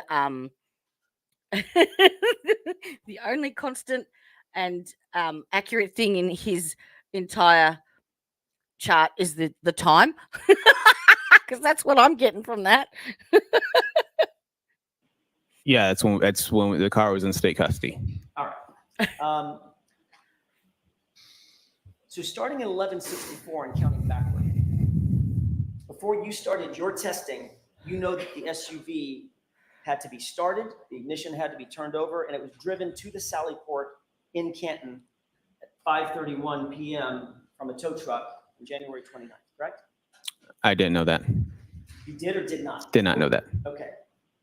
Assuming that the car had to be started and put on a tow truck, that would be key cycle what? I don't know how. I can't speak to the fact that recorded a key cycle at that time. I can't hear you. I can't speak to the fact that would record a key cycle at that time. Okay. If the car was turned on and driven onto a tow truck, would that be a key cycle? I don't know because these keys record different ways, so I can't speak to how or why it did not record on there. All I can speak to is that those are the key cycles. The odometer mileage is more what I was going after on this whole thing. Trooper Paul, you just said unequivocally, when a car is turned on and then turned off, there's a key cycle. I said when the car without the ignition on, that's a key cycle. Right. That's correct. That's what I mean, when it's turned on, when the engine turns on. That's the definition of what it is. I can't speak to why it didn't go on, Wait, why it You did not have to record. turn it on to drive it up the tow truck, you dickhead. Do you not turn the key to do that? Let's talk about the ignition cycles. Okay. before All right, 11. let's skip. Okay. Okay. Let's not talk about them. Obviously. Jody's going to need a sentence in a minute. I said it's from upper part of the arm Right, down. the Yeah. elbow and the biceps. Yeah. How far John O'Keefe's body would move. You But think? You personally Yeah. figured out that he would have flown now somewhat, or been projected somewhat 30 feet. Objection. Is that right? Sustained. Are No, you it was saying brought that up the in chat. principles of physics are incapable of determining No, with proper calculations how far John O'Keefe's body would have moved given the collision at issue? Objection. Is that what you're saying, Trooper? No. Next question. You just said because it was a sideswipe, all these calculations, these physics calculations are inapplicable, right? But I'm saying it would underestimate the speed and the distance. The truth is, Trooper Paul, you have no idea what all these physics calculations mean. No, you don't. Sustained. You've not been Oh, trained come in on. physics formally, have you? Yes. You have been. It's incorporated into the classes. Right. You have Yeah, I classes. took a class. You use the word physics, but you haven't been formally trained in physics, have you? Objection. Sustained. You haven't been formally trained in kinematics, correct? It's in the aspects of all our crash reconstruction classes. You haven't been formally trained and hold no degrees in biomechanics, do you? I do not have a degree in biomechanics. In fact, basically what you did in this case was calculated emission cycles. And you even got those wrong, right? Objection. Sustained. Come on, Mr. Jackson. Ask the appropriate part of the question, you'll get it. I don't think you will, Bev. I'm sorry. I object to that one. Let me ask you this. Based on your reconstruction, nearly 2-year investigation, exactly how was that taillight shattered? Explain it to us. How does the taillight? What do you mean? How does the taillight So the shatter? taillight in this case was shattered when it was struck John O'Keefe's arm. Exactly what part of his arm? Based on what I saw for his injuries, was from the upper part of his arm down. Did he break his arm? Was his arm out? And it just struck the arm like a hinge? Was it in front of him? You did the reconstruction? It Here's exactly how his body was positioned when he was struck by that. So it looks like his arm was more kind of like this. If I can try to get that. You're indicating out by his side, correct? Yes. I think my And the reconstruction taillight yesterday was struck his arm, way better than that. right? Yes. Not his torso. Yes. Okay. So the full mass, the full weight of that truck hit him basically at the elbow. Is that right? Missing his No. torso. I said it's from upper part of the arm Right. down. The Yeah. elbow and the biceps. I didn't see anything that shows an indication that this lower torso was struck, but Okay. So his it's not saying it could not have been a possibility, but I just didn't see anything. So his torso was spared from being hit, but the arm took the brunt, the full force of the vehicle, correct? Like arm and shoulder, yes. Okay. And you said he then did a spin, like a sort of a pirouette. He got spun around possibly the way he struck. It looked like it could have turned around counterclockwise. Okay. So if he turns around counterclockwise, is he turning around in the air counterclockwise? Yes, initially. So he gets hit on the upper biceps, shoulder area, and down to the forearm, right? Yes. By an unbroken taillight, right? Yes. In other words, it's nice and smooth. Nothing, no shards of plastic or anything broken at the time that it made contact with his arm, right? Correct. Okay. So how did his arm get all cut up? Because when his arm struck the taillight then cracked. And as the car is driving past him, the taillight could scratch it. Got it. So he gets hit by the car, not his torso, just the arm. The taillight cracks.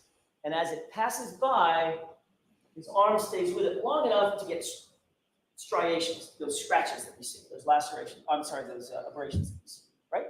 Yeah, and how many of them were there? And at the same time, he does a pirouette and flies 30 feet to his final point of rest.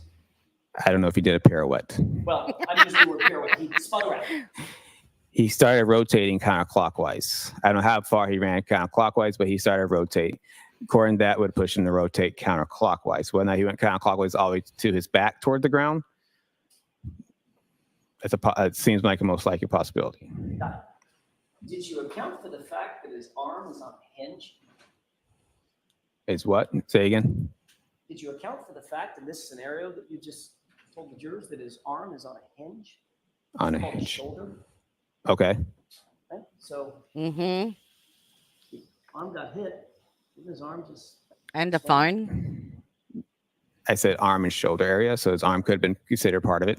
Even if his shoulder got the upper. Okay. You're pointing to his upper biceps. Mm-hmm. Right? There's no injuries on his shoulder. Not a single one. No. Not even a bruise. Or his abdomen. Like I said, it looked like to me it was from up here. I don't know how far I can. Let me see if I can show this. Where is it? My picture. Will it stop? Yeah, there. Stop. No, it won't stop. Stupid thing. But that's that position. If I'll start it again, if you have a look at the car with the two black figures, that is the position that it would have to hit John for that injury to the back of his head to occur. Up back here, this- but it was up here. If the car backed into his arm would hit his abdomen. It'd be pushed onto his abdomen and cause some type of damage there. It just doesn't make any sense. Nothing. On his arm. Yes. That's limited to about mid biceps, about mid forearm, correct? Okay. Right? Yes. No injuries on the shoulder. No injuries on the torso. No injuries on the ribs. No injuries on the back, correct? None on the legs, Right? knees, Yes. ankles, So your feet. theory is you got hit on the arm, took the brunt of the force from the taillight on the arm, stayed with the vehicle long enough for the taillight to scratch 12 explode, times. basically to shatter. Then these striations get on his arm, abrasions. Does a pirouette, spin, counterclockwise. He flies 30 feet in the air to his point of rest. Yeah, it happened probably a little faster than that though. I thought you said he hit his head on the curb.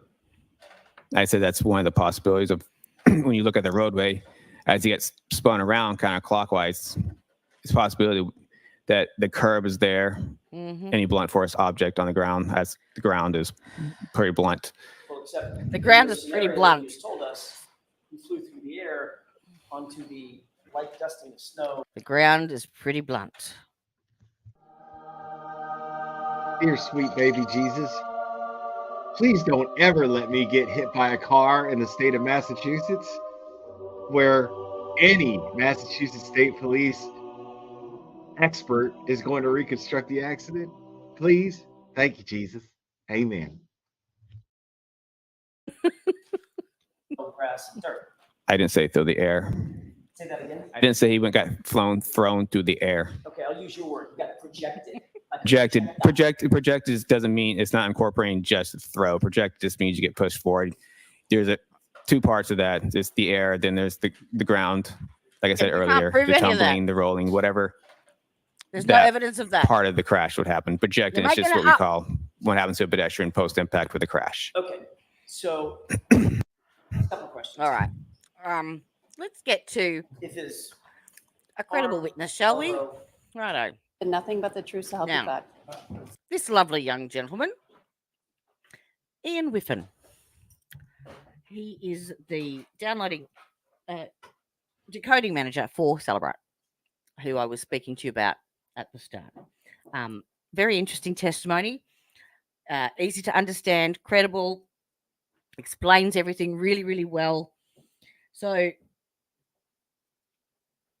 basically, he's involved more with the programming of the Celebrate tool that they like. So the actual program that Celebrate uses to do the forensic extraction on phones. So he's involved in making sure that that program keeps up to date with all of the advances in technology as they occur. So, as you know, every year Apple brings out a new iPhone. The technology changes, the iOS changes. So, as part of his job, he needs to make sure that their extraction techniques take into account any alterations. Now, apparently Apple, from the iPhone 12, because of all the issues currently with privacy and confidentiality, they developed a new way of saving or not saving metadata for privacy issues. And it's called, what is it? It's called a permanent delete function. And it is inbuilt into the iOS, and it is active as part of a standard phone. It's in the background, part of your standard phone operating system. Now, whilst this gentleman is extremely educated and knowledgeable in the program writing and the and that section of it, the other lady, Jessica Hyde, she was experienced in more the reporting and analysis and interpreting the reports generated from that tool. So the tool that is used for the forensic extraction. Now, apparently, it's my understanding what's happened is that when Jen McCabe's phone was first forensically, when they first downloaded all the data, the metadata from her phone, it was done using the Celebrite extraction program that hadn't updated or hadn't evolved to incorporate accessing those files that were within the permanent delete function that Apple had created and modified in their operating system. Does that make sense? So it didn't detect them.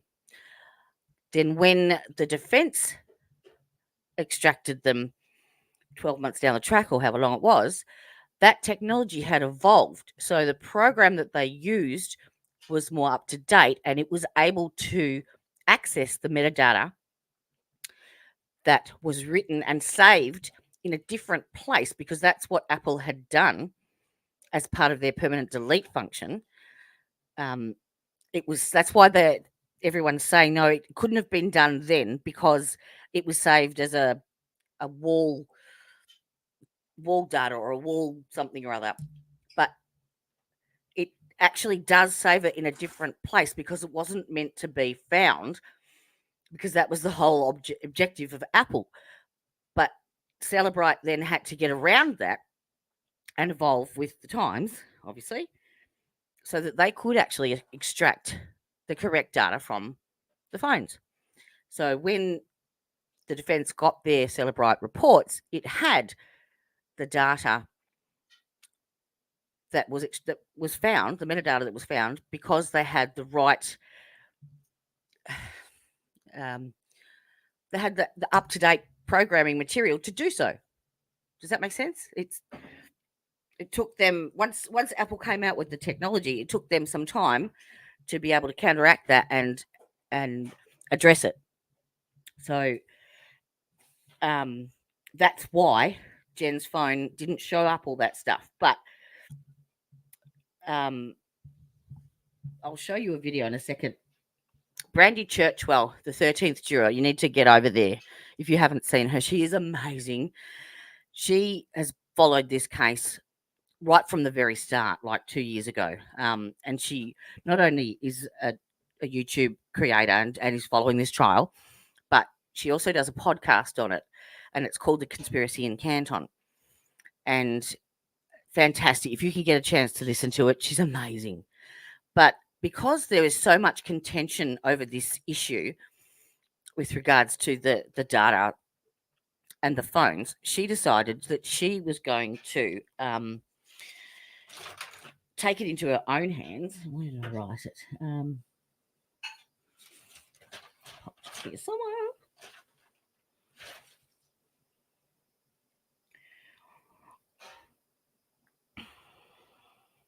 Jody, you really need to highlight things when you're writing notes so that you can find them way more easily when you're looking for them live on stream.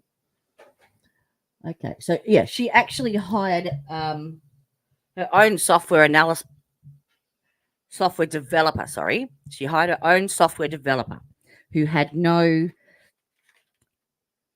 They were impartial. Okay, they didn't have a side, and she got them to analyze and gave them all the information and told them to explain it to her like she was a 5-year-old. So that's what he came up with. So what I might do, yeah, before I play him, let's remove him and let's go and have a look at what Brandy has to say about this, because it makes you understand exactly why there is such a discrepancy here. Here we go. Hi, Brandy. To create She's so cute. doors into their phones. In fact, they actually, as they fought it out in these secret U.S. courts, their software developers, attorneys, and court data experts, and it seems that most people tend to agree with whichever explanation suits the theory of their chosen side. So I decided to go straight to a software developer and programmer who doesn't care anything about sides or who's right or wrong, and ask him to explain it to me like I'm 5 years old. So I took his explanation and the explanations from the attorneys and court documents, and I kind of put it all together so that you can decide for yourself what you believe. So the controversy really started because the 2:27 a.m. search didn't show up when the state used Celebrite to image and download the contents of Jen McCabe's phone. But it was found by the defense when they used an updated version of Celebrite about a year later. So the search itself wasn't found on the iPhone's SQLite database, which is what stores all of the history information. Instead, it was found in a deleted WAL file that was retrieved from the iPhone's Apple file system, which is basically a proprietary file system developed by Apple. So the discovery was due to the fact that Celebrite only recently started attempting to recover such files for the purposes of their forensic analyses. Now, the state's expert, Jessica Hyde, she's not disputing that the search exists in this file. Rather, she's saying that she doesn't know why it's there, stating, quote, a definitive So she doesn't understand why it's saved in the wrong file.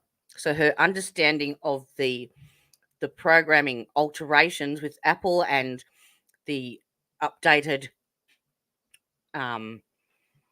formatting of the program to access that data, the process involved with that and its existence. So she's only able to analyze what is put in front of her and what she knows to be true. So the report that she was given was done using outdated analysis, outdated programming material, basically. Reason as to why the timestamp is listing the time of 2:27:40 is unknown, end quote. And she goes on to say that the other timestamps, based on testing and artifact knowledge, are more accurate in observing the time searched. Now, it's important to keep in mind that this artifact knowledge that she's using as her basis for her conclusion is limited to just what she knows and understands from her experience and training. But like I mentioned, this technology that now allows for Celebrite to extract this information is all new. So her knowledge and understanding of how to interpret it would logically be the reason that she says that it's unknown. So in order to understand it, we have to first kind of understand a little bit of background. So Celebrite is an Israeli company that's infamous in the security and free from government overreach portion of the internet. Now, if you watch trials or you've done any kind of research on phone privacy, then you probably already know that Apple has been kind of at like the forefront of protecting its users' safety and privacy. So much so that unlike any of the other big tech companies, they've gone toe to toe with the FBI over the past decade plus and have steadfastly refused to give in to FBI demands to create back doors into their phones. In fact, they actually, as they fought it out in these secret US courts, their software developers began enhancing their security so much that it became impossible for FBI to access iPhone data. So after pushing this time and time again and claiming, terrorists would win unless they got their way, they ended up being contacted by this company called Celebrite, which is essentially a firm that was able to hack into the iPhone and access the data that the FBI couldn't. Now, Celebrite has been playing sort of a cat and mouse game with Apple ever since, but they're able to provide a forensic analysis and imaging for iPhones where access has been granted by the user. It basically involves just a big dumping out of the entire file system contents and then kind of going from there. So Celebrite is a name that we hear often in trials because they have become the gold standard in iPhone forensic analysis and are used now by pretty much all of the federal government agencies as well as law enforcement agencies all over the country. This is important because when Celebrite delivers a report that says a file is found or data exists, law enforcement trusts this to be true without fail, and for good reason. Like I said, gold standard. But here's the deal. Celebrite experts and developers are obviously crazy smart. The newest one that the prosecution has brought in, Ian Whiffen, is said by Lally to have created software that all of these experts are using now. Now, we'll get into more of this in just a minute, but it's important to keep in mind that creating the software for Celebrite to extract this information doesn't necessarily mean that you are going to be able to be an expert in how to interpret or read the data. Because remember, Celebrite takes all that info and basically dumps it out to go from there. So figuring out how to find it doesn't necessarily mean that you automatically know how to interpret or read it. So in order to understand the data itself, it requires expertise from a software developer or programmer that is familiar with the actual data and how it's coded. So that brings us to the embedded data system that is used by iPhone known as SQLite. Now, when you see this written in reports, it's written like SQLite. And according to this software developer, this is the part that makes the timestamp for this search irrefutable. SQLite has been around for more than 20 years. It's rock solid database that's used in every iPhone, Android, smart TV, smartwatch, router, you name it. It's installed on like tens of billions of devices worldwide. Now, the wide adoption over the past couple of decades has turned it into an extremely mature, well-tested database. A while back, SQLite implemented a write-ahead log, or WAL, W-A-L, which is a crash recovery mechanism, and it's kind of at the heart of this specific piece of evidence. So before the implementation of the write-ahead log, you had one single file that represented a database. Now, if you wanted to insert, let's say, a new search entry, the program would have to lock the file so that no other application could use it, insert the data into the file, and then release the lock. If you have multiple applications trying to access the same file, then it creates a bottleneck and it can have an impact on efficiency of the device that you're using. So simple terms, slows things down. So the WAL, or write-ahead log, was implemented to kind of alleviate that bottleneck and improve efficiency. Basically, instead of blocking access to the DB file, a second file is created that stores the recent inserts. And the code is written so that there are what they call checkpoints, where all of the newly entered data is put back into the main DB file and the WAL file is deleted. Okay, so I'm no programmer or developer. So this to me felt kind of like a foreign language. So the best way that I could visualize it, because I'm a visual learner, is to picture how Google Sheets works when I'm working in it. So if I click on a cell and start typing, I can see everything that I'm typing in an enlarged and highlighted cell, but none of it is actually added to the actual document yet. The highlighted cell is temporarily holding all of the information that I'm typing in until I'm done with it. Yep. then it will add it permanently to my Google Sheet. Now, in this analogy, hitting the enter button would be the equivalent of instigating one of these checkpoints. In SQLite, however, a command like that may trigger a checkpoint. It might, but it's not necessarily required for one because the code is written so that by default, a checkpoint is done automatically when the wall file reaches a certain threshold size or if it has been more than 5 minutes since the last checkpoint. Now, 5 minutes is a lot different than 4 hours, and that's important.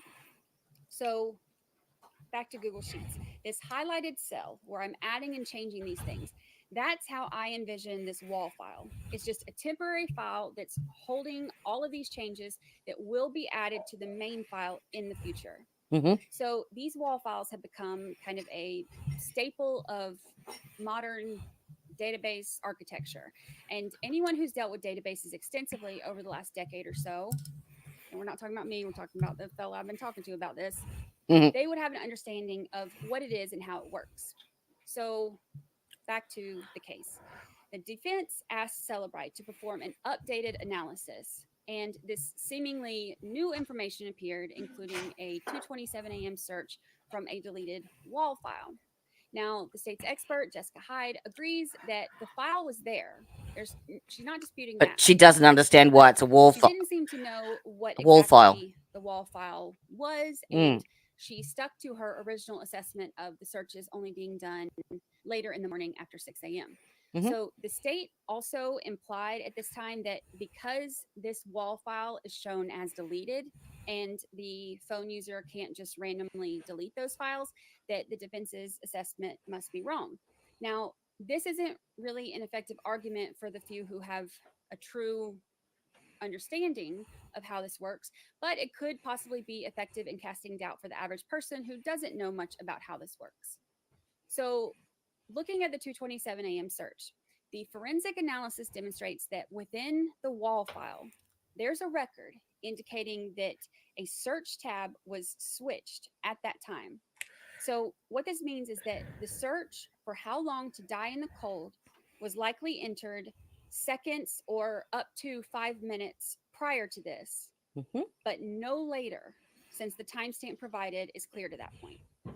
Now, there was an additional timestamp recovered related to the basketball tab, but the forensic analysis shows that the timestamp was a number of microseconds different. So the state has attempted to use this to disprove the search, but according to the software developer, it doesn't actually disprove it at all. The iPhone would have inserted activity of both the tab she was on and the tab she was switching to, and the switch would have differed by a very minute amount, like microseconds. So as I mentioned before, SQLite does checkpoints. These checkpoints don't happen every second, but they're also not separated by days or hours. They are defaulted to occur every 5 minutes if one hasn't already been triggered by some kind of command or the size of the file exceeding a certain point. So these checkpoints are the time when that temporary wall file is deleted and the contents that were on it are placed onto the main DB file. So this will either insert or overwrite data that's already in the file. That's important, So that bit there. It will either insert or overwrite data that's already in the file. Now that right there, after listening to that explanation of Brandy, who is amazing, explains why Jen McCabe then tried to type in the exact search entry into Google at 6:33 or 6:34 a.m. because her knowledge and understanding with family and law enforcement, she believed that then would overwrite that data entry point. It would overwrite it because it's exact. That's why she typed it in the correct way with the incorrect spelling, because in that way it would overwrite the initial search. That, my dear, just call me Watson. Actually, no, call Brandy Watson, because she just... McCabe performs a search. Hey, George. It's stored in the wall file. At some point, why didn't that come up? Wall file is deleted and the search Hello. data is placed into the main DB file. So this is the point where I have a question, because my question was, if she deletes the search for how long to die in the cold, then based on the defense's theory, she performs it hours later, realizing that someone might forensically search her phone at some point. Why would there be no trace of this search within the DB file during the first Celebrite extraction? Because after all, we've seen trials where deleted information is recovered and used against a defendant. Yep. So this is where that background on Apple comes in. Remember that cat and mouse game that I mentioned at the beginning, where Apple is constantly changing things around to protect their users' data and information. So starting with iOS 12, Apple started using what they call secure delete pragma, which is used to control how things are deleted from the database. So normally, deleted content like searches are just marked as unused, but they're still able to be retrieved in extractions, and they can show that they were marked to be deleted. Now, Apple, constantly wanting to outrun these programs that can hack into their information, developed this secure delete option starting with iOS 12.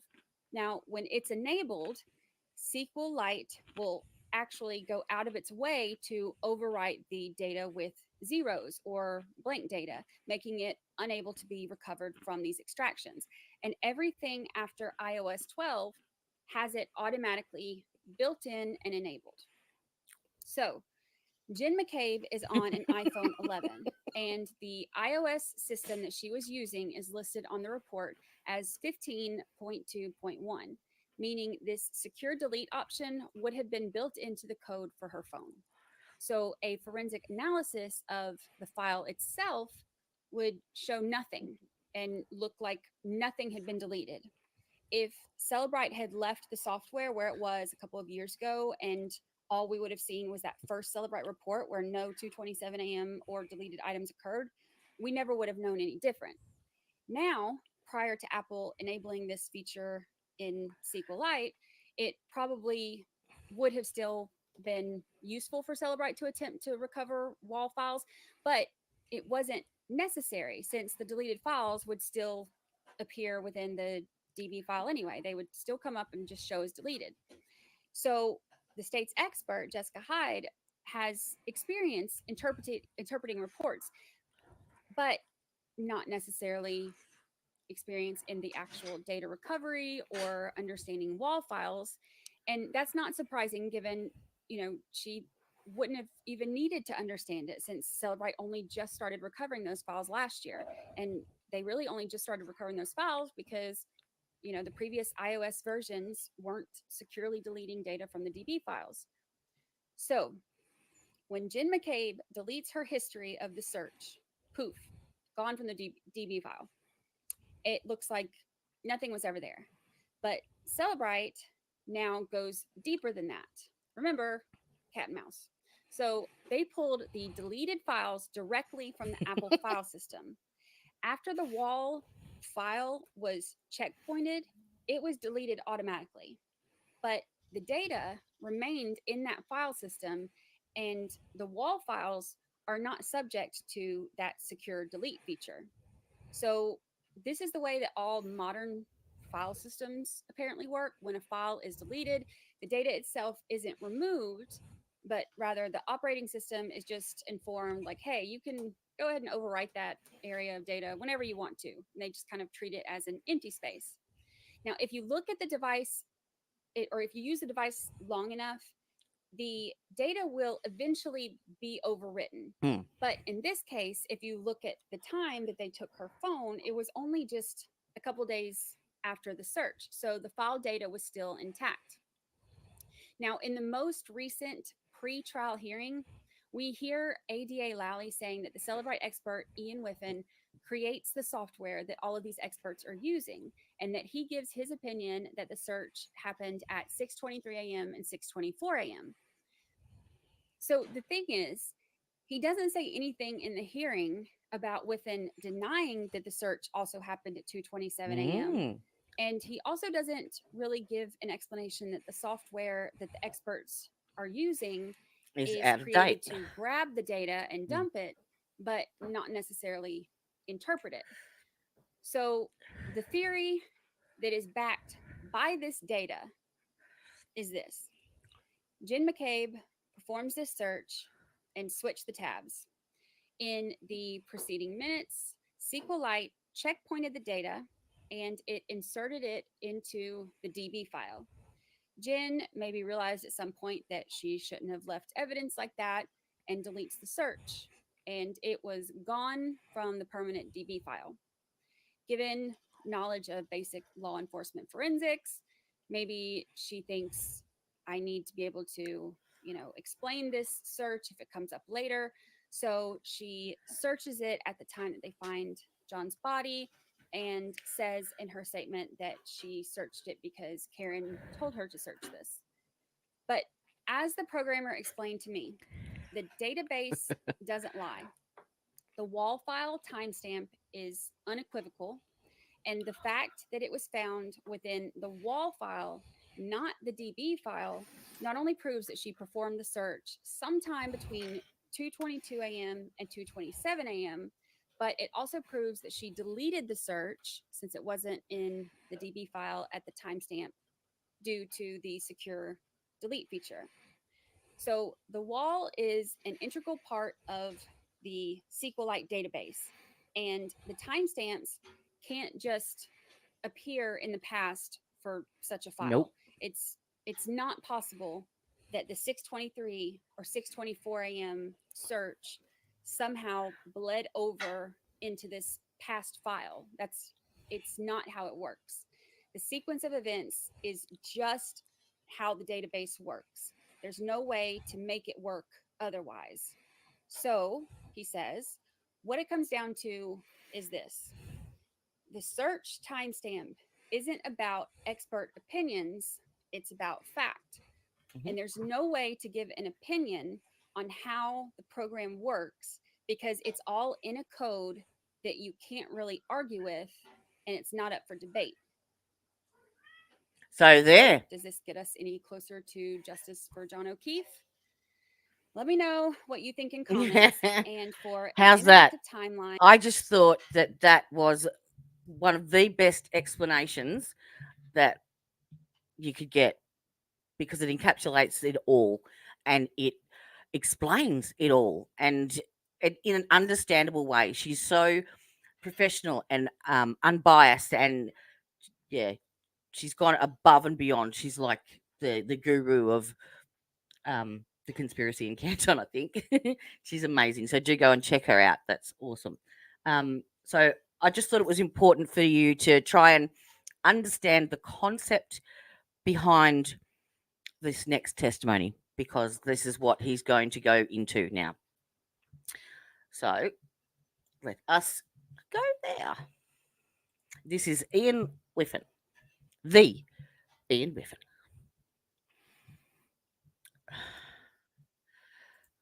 What was that? Oh, really? Awesome. How did you see that? Which live? Today's?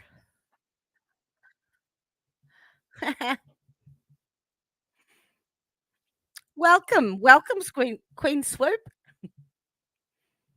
Oh, thank you. Thank you.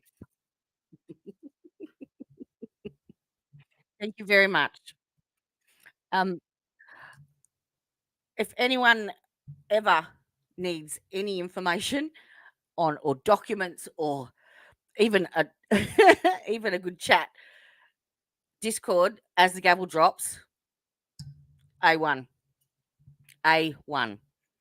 And not even I asked a question, I got an immediate response, and just so happened at the time that there wasn't anything available, and 2 days later I got a notification. They'd remembered that I'd asked and then had sent me the information because it had dropped. So head on over. I cannot recommend them more highly. And thank you. Yes, please do. Send me a link. Send me the link.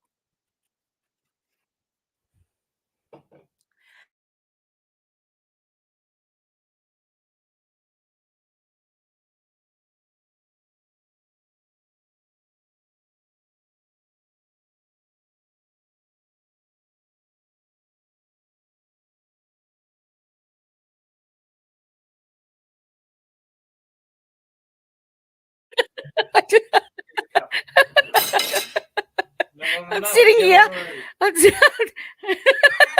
Sitting here talking to my flatmate, telling him I really need to go to the loo, and I haven't put the stuff on chat on the screen. Sorry, screen share. I was too excited about Discord. Sorry, and I really need to go to the loo. Cell Your phone heads. primarily to extract that data. I'll be back. And to allow examiners to parse and decode that data to make sense of it in a more user-friendly way so that a report can be created for investigators. Now, sir, if I could ask you just a few questions going back to some of your educational and prior work experience with starting sort of with your undergraduate work, what, if any, where did you go to school and what, if any, degree did you receive then?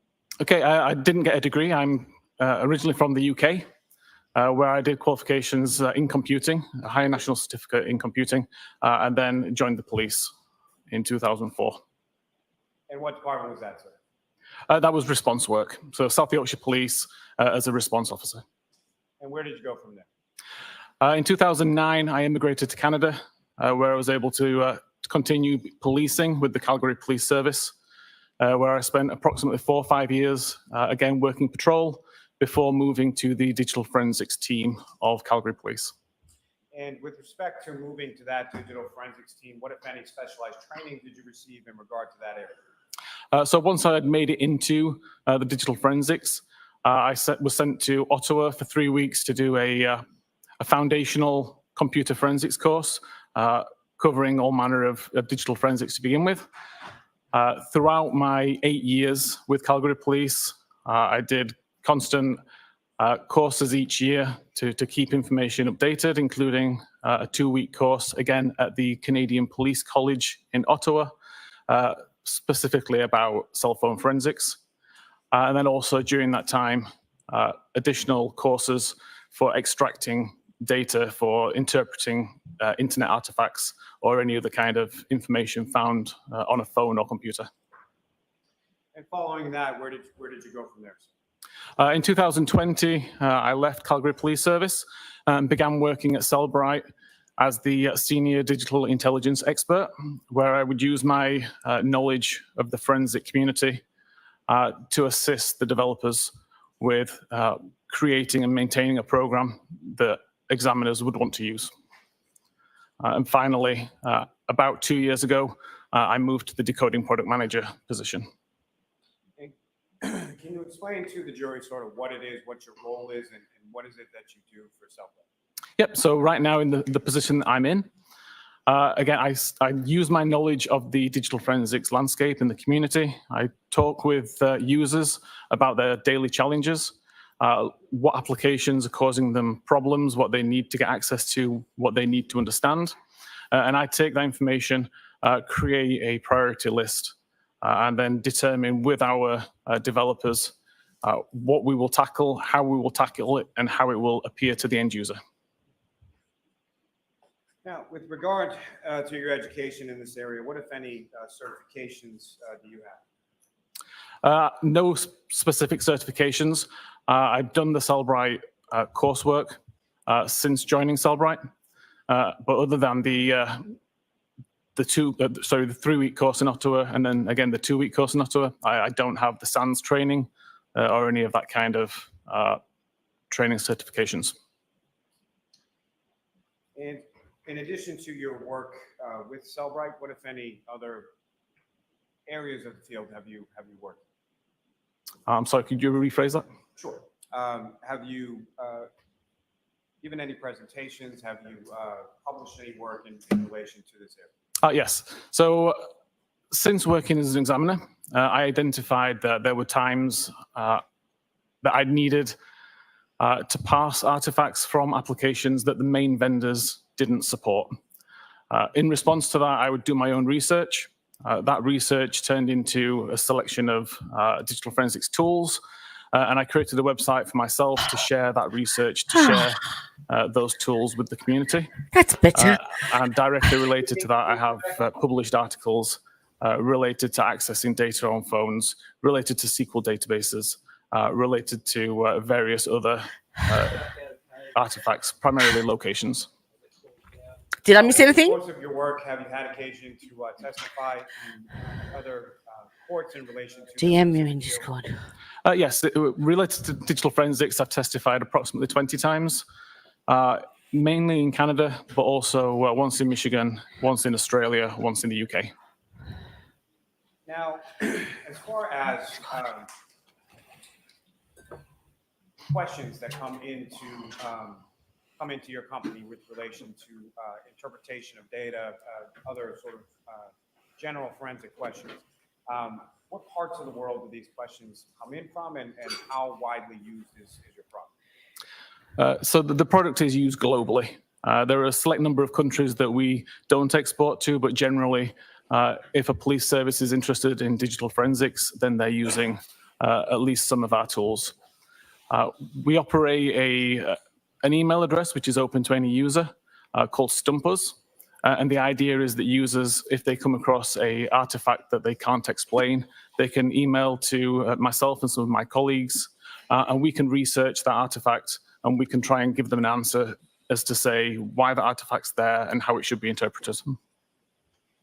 You used the term in there as far as an artifact. If you could please explain to the jury sort of what your understanding of that term is and how it's used within your specific industry. Yeah, so I would refer to an artifact as essentially any piece of data which I've recovered from the phone, which is of interest. It could be a web history visit. It could be a text message. It could be a photograph, any piece of information. No, now, sir, turning your attention to September of 2023, at some point in that month, were you contacted by the Norfolk District Attorney's Office and the State Police in regards to this case? Eventually, yes. Initially, I was contacted by a member of Salvage. And if you know, why was that initial, as far as the initial contact or initial request from Salvage, can you speak about that?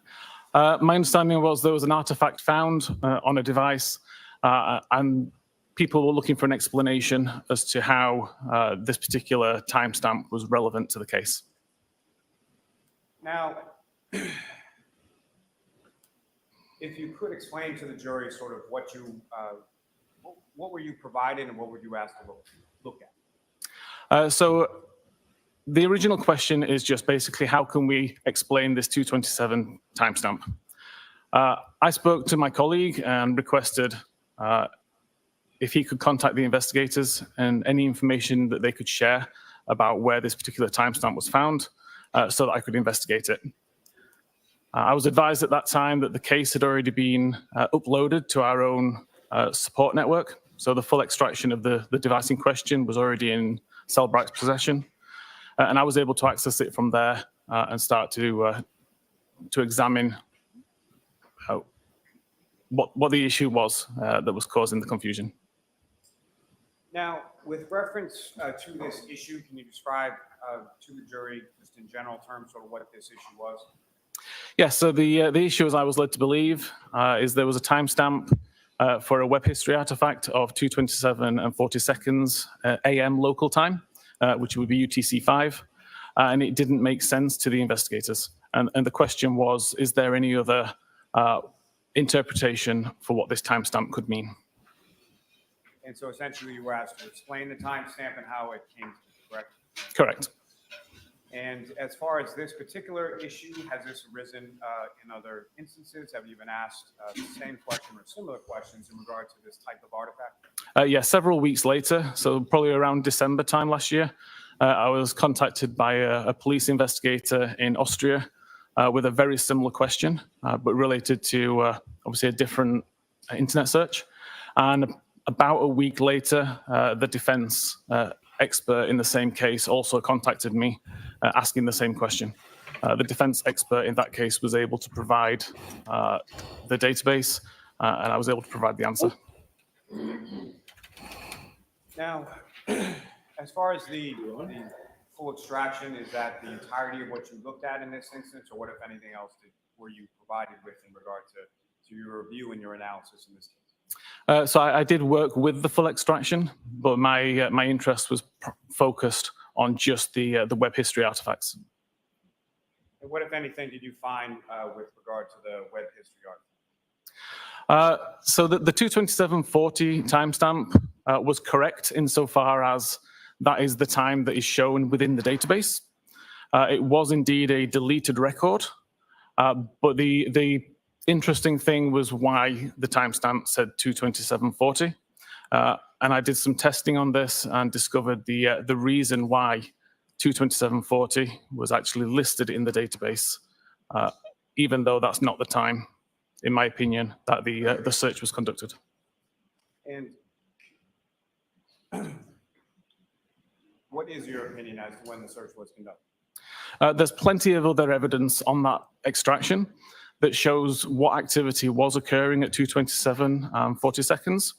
And there's plenty of evidence later on in the day that shows that that particular search was conducted at 6:23, I believe 51 seconds, and then a similar search at 6:24 and 18 seconds, I believe. And before we get to that, Your Honor, may I approach? Yes.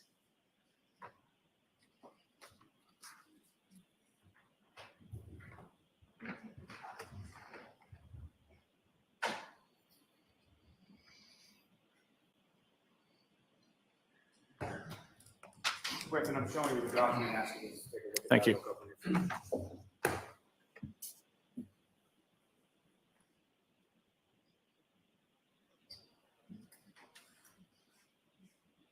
Yes. Do you recognize that, sir? I do, yes. What do you recognize that to be? This was the internet history, the history.db database table showing activity from the morning of the 29th of January 2022. May I approach again, Your Honor? Yes. I'll seek to introduce the witness, the next exhibit. No objection. Okay. All right. Sorry, I'm back.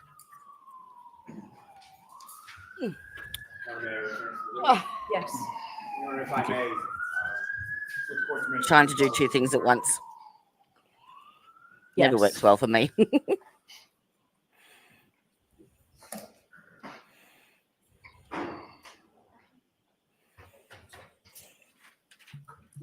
Or may I approach this to retrieve? Yes. No, it's my fault.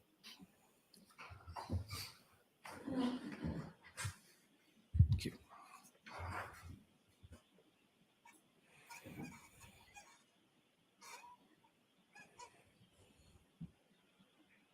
Now, Mr. Whiffen, do you recognize what's up on the screen now as the exhibit you have before you? I do, yes. And Ms. Whiffen, there should be a laser pointer on the desk next to you. What I'm going to ask you to do is, if you could, using that laser pointer, explain to the jury what we're looking at in this exhibit and what, if anything, is significant to observe within this exhibit. Okay, of course. So this was a table I created based on the data from the phone. The first column shows the local time of a record that was written to the history database. This is a database which is tracking all web pages which are loaded as you use them. The second column starts with the URL, so the Uniform Resource Locator, so what you would type in or how the browser knows which website you want to visit.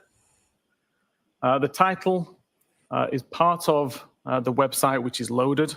One of the top attributes of the website will load the title. Visit count relates to an internal counter within Safari, which just tracks how many times a particular website is visited in order to make suggestions to you down the road. And then finally, the last column shows the source of this information. So history.db is the name of the database. History_visits is the name of the table. And then the number is the unique identity. Actually, George, AJ and I were having a little chat last night ourselves, and we happened to be discussing why my first YouTube username was rejected by YouTube. Let's see. Hi, guys. What was it called? You got to see that name over there. I don't know why.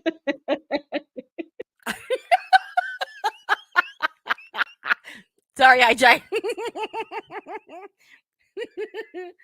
Identifier, which is assigned to that particular record in consecutive order. So every time you add a new record, that number will increase by 1.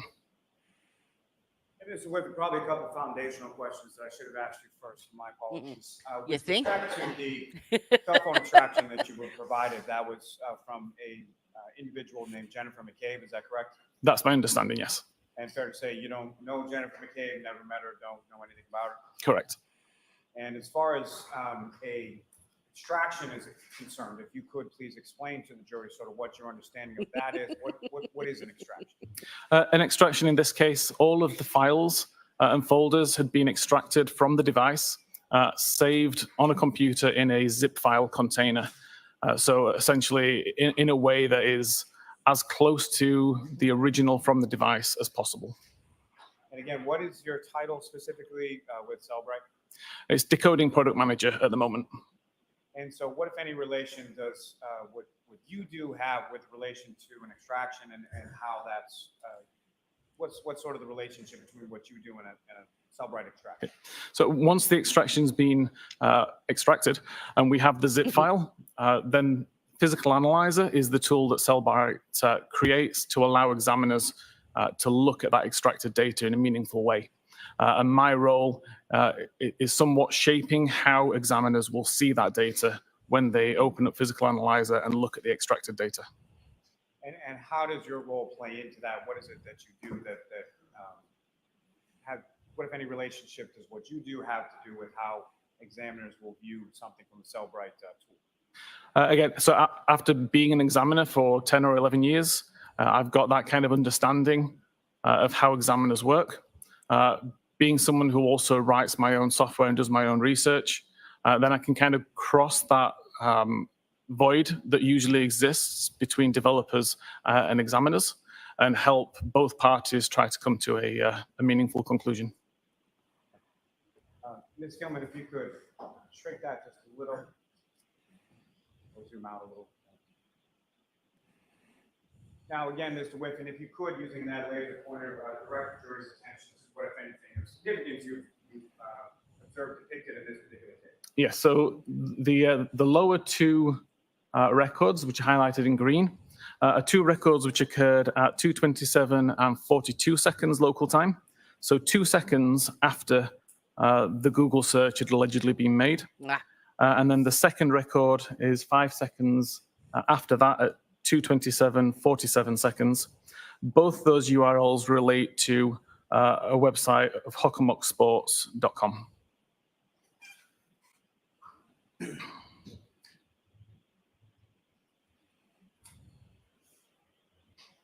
Now, if you could explain to the jury, what is a contiguous identifier? So again, every SQLite database will assign a unique contiguous identifier number. So again, the very first record created will be given a record ID of 1. The second record will be 2, and so on and so forth. Those numbers are never reused. So if I was to delete record 3, that record number will never be reused, and I can see that there's a gap and deleted data in that database. You used another term in there as far as the SQLite database. If you could explain to the jury what your understanding of that term is based on your training. Yeah, a SQLite database. I won't lie, I'm struggling working how to use it. I'm not, I know how to contact someone and ask a question, but that's about it. So I'm replying not even under my name. Sorry. Essentially, it's a series of tables. It's a way for data to be stored, again, in a meaningful, organized fashion that can be queried, can be examined, can be filtered, searched, etc. It can be useful for anybody who wants to get data from an organized file. Now, with reference to the searches that you observed within this particular web history, what, if any, relationship did the contiguous identifiers, sort of the range, what if anything, did that tell you? I'm sorry, can you rephrase that? What, if any, observations did you make as far as those contiguous identifiers in the range they had contiguous. In relation to the web history? That's a big word Okay. for you, Lally. So within the history.db file, there were no missing numbers from the beginning of January, essentially, until early February. That told me as an examiner that no records had been deleted during that time. May I approach again, Your Honor? Yes. Yes.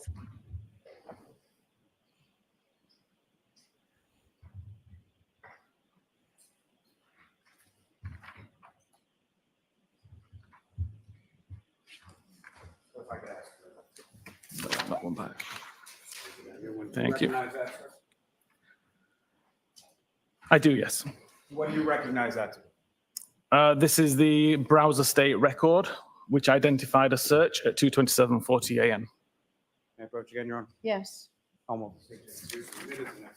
We have no objection. Mm-mm. That was Yannetti for sure. Thank you. May I return to the witness, Your Honor? Yes. With court's permission, may we publish it to the jury? Yes.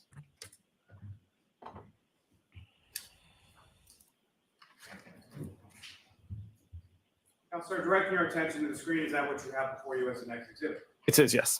And if you could explain to the jury what we're looking at in this exhibit and what if any. So this is the information you're able to 2:27 sort of glean a.m. as a search, yeah? forensic examiner with relation. Okay. So this is a searched item exhibit.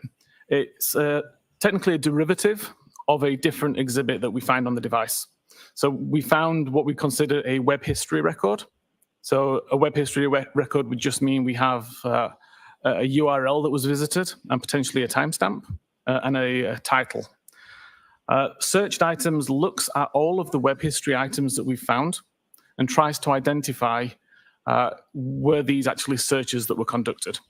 So for example, if you were to do a search on Google, you'd see that the website that you're taken to is google.com query, and then it contains the query string that you've typed in. We extract that information, we extract that query and provide it to the user as a searched item. In this case, I can see that it came from the browser state.db WAL file. The search query itself was host long to dying cold, and it shows as a deleted record. Now, with respect, I think you've used a couple of different terms within that as far as a knowledge C database. Can you explain to the jury what that is? So hang on, let me get this straight. Didn't Brandy say that this is the updated data and he's the program writer to be able to extract this additional material that Apple have tried to permanently delete for privacy reasons? Why is Lally calling him to the stand? Wouldn't you think that this only proves that she did do the search at 2:27? Well, for me, it's more definitive. I'm confused now. Maybe because oh yeah, it is getting late. I don't recall saying knowledge C, but I can explain what knowledge C is in this case. Yes, the knowledge C database is at the heart of iOS. It stores lots of information about the activity on the device. I do like his accent though. Things like when the backlight's turned on, when the device is unlocked, what application is in focus at the time and how long it's in focus for. In focus means what's actually displayed on the screen itself. To this case, which website's on screen at any given time as well. When you say when a website is in focus, can you expound upon that? What exactly do you mean by when you say in focus? I beat him to the punch. So in terms of iOS itself, when it's in focus, it would be the primary item that's visible on screen. So with iOS, you can have applications in the background that you aren't using, but the one that you are currently using is considered in focus, taking up the entire screen. I believe you had used the term as far as a browser state DB. Is that correct? Correct. And can you explain to the jury what your understanding of that term is and how it relates to it? Browser state DB is just the name of the database, the name that Apple gave it. It's gone through some changes over the last few years.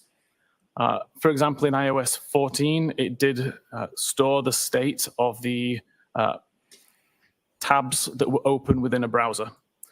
In iOS 15, there was a significant change, and the only time that records were written to the database is when the tab was closed.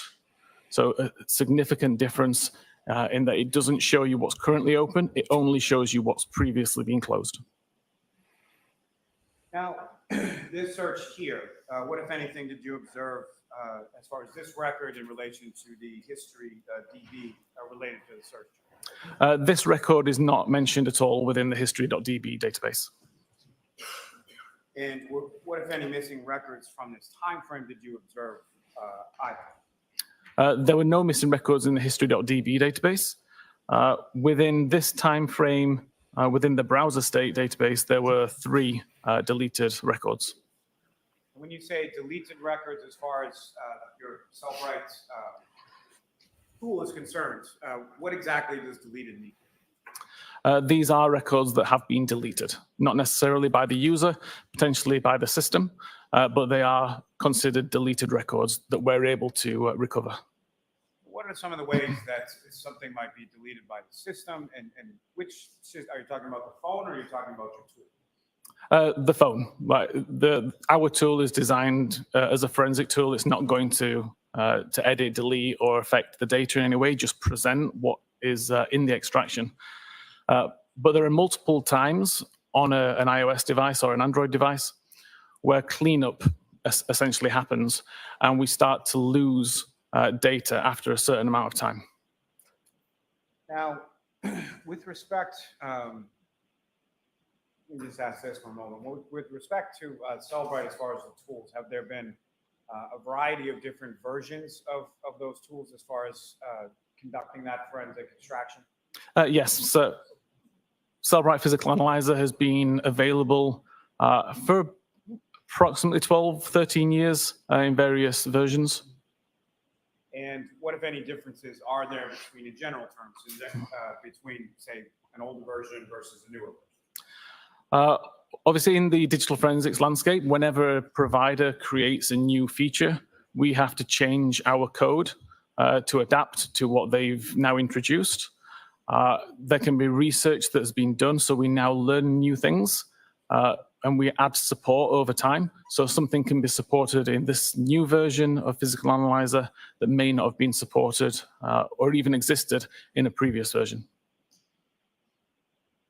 Now, with respect to your work in this field, what, if any, tools have you designed and or created or something to conduct this type of work? Aside from Physical Analyzer? Yes. Okay, so I have my own tool called Artex, which I've been working on for around 5 years. Since being an examiner myself and struggling to parse any particular application that I needed. So I started to write my own tools, and that's the one that is one that I still maintain on the side in my own time, partly for my own knowledge, but partly because I think it still introduces some fantastic features which aren't available in any other tool for research purposes. So yeah, I continue to write this tool to this day. And could you just say the name?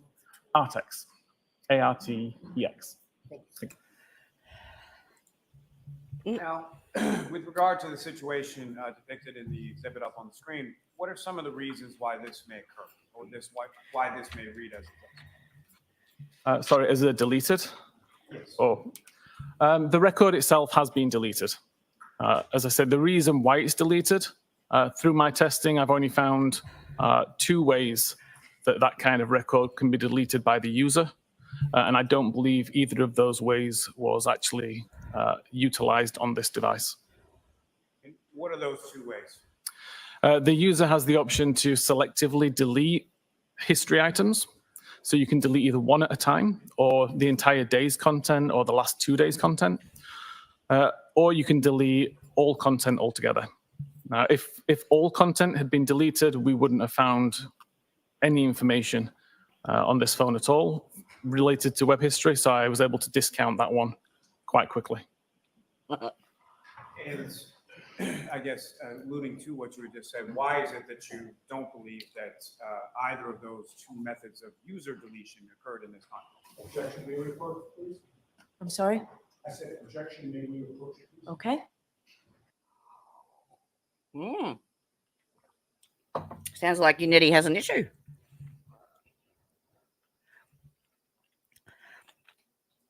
Sidebar. Come on.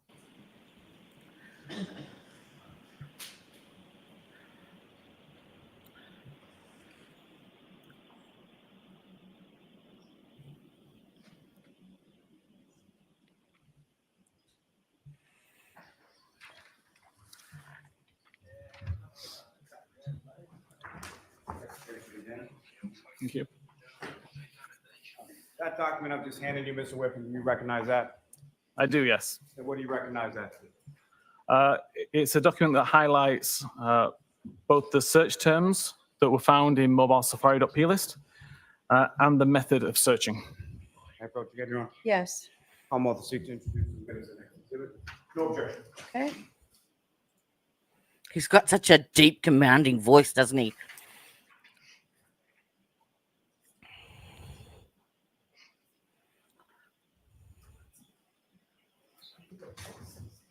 Thank you. May I return to the witness? Of course, Mr. May we publish it to the jury. Okay.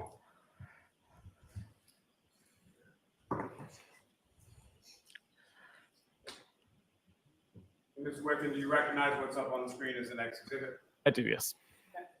You did use a term in there, I believe, called a P list. Is that correct? Correct. Can you explain to the jury what you understand that term to mean and how it relates to what you're about to talk about up on the screen? Yes, so a P list or a property list is Apple's way of storing serialized data. That essentially means a list of data with names and values.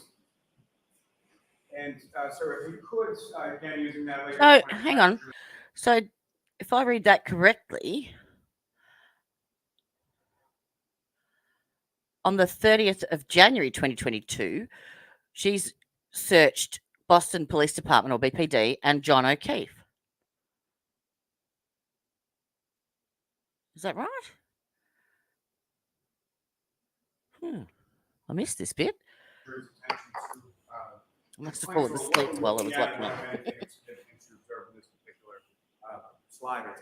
Yeah, so again, this is a table I created from the data within the mobile safari.plist. The term shown down the left is what the user would have typed in to the search bar. Sorry, I keep blinding somebody.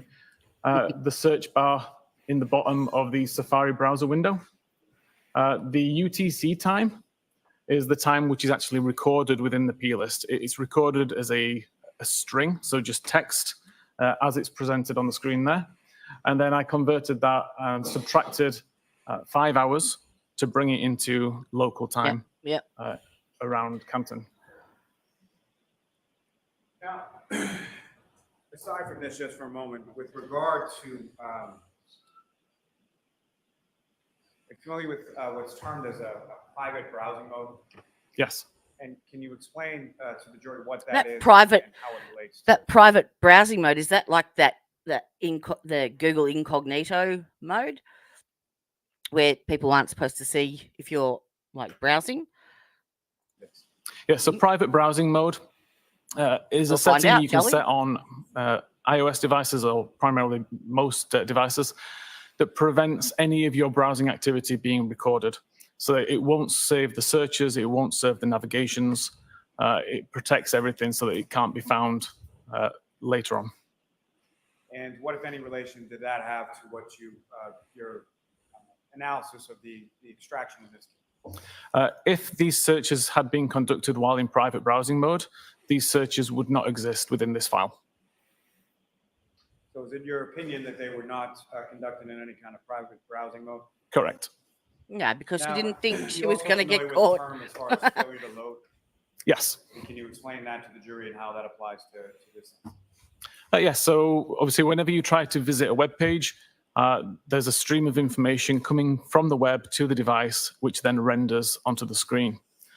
At the completion of the load event, there's a function effectively which runs, and that records the visit to the history database. If for some reason the page doesn't load and it shows up with an unable to load message, so for example, you don't have an internet connection at all, that unable to load will be recorded. If, however, the device stalls and it just sits kind of waiting to load, nothing gets written to the history database. And if you were to close the browsing window prior to the page completing its load event, nothing will be written to history. Or would that be written to somewhere else within the phone as far as any other storage areas? Technically, the only place I found would be the browser state. Now, With regard to the P list files, does the P list file save all sort of history items or no? Primarily, it's used to save preferences. So you'd have a lot of information in there if it's using light mode or dark mode, or when you want tabs to auto clear, that kind of information. But it also records several days history of searches. The actual number of days searches, I actually don't know. And what, if any, relationship does it have with regard to the search bar that's located on the bottom of this table?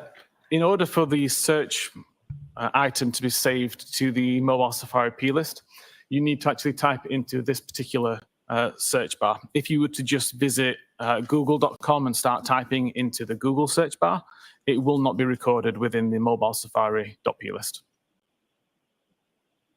And so what, if anything, were you able to determine about those two searches with regards to what you observed here? So these particular two searches were conducted at 6:23:51 and 6:24:18 respectively.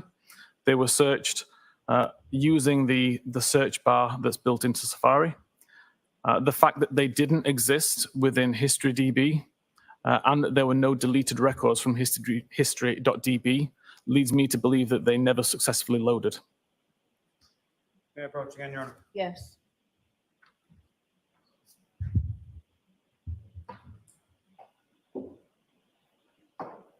So does that then mean they didn't successfully load? She's typed it in and it didn't connect to the site that she was looking for, or it didn't bring up the search results, or I'm confused now. Doesn't take me much, but That new document that I just handed you, do you recognize that? I do, yes. What do you recognize that? This was the additional, the items from the history.db, I believe. May I approach, Your Honor? Yes. I'll also seek to introduce and admit as the next exhibit. Okay. Nettie's objecting. All right. I think we might go to cross-examination because it's now 3 hours. Oh, look, there's the lunch break. So what have we got here?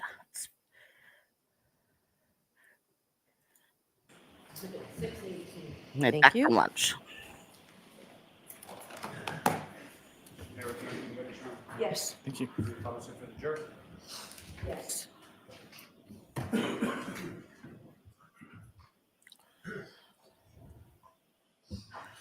Now, Mr. Whitman, what's up on the screen now, is that what you have before you as Exhibit 618? It is, yes. And if you could, again, using the laser pointer, direct the jury's attention to what are we looking at in Exhibit 618? Okay, so the left side of the table is the entire URL that was recovered. We can see there are records missing. Between records 4025 and 4031, we have, 4025 and 4031, we have 40, 26, 27, 28, 29, and 30 missing. And typically the timestamps that we do have here, some of them are separated by as little as a second or two.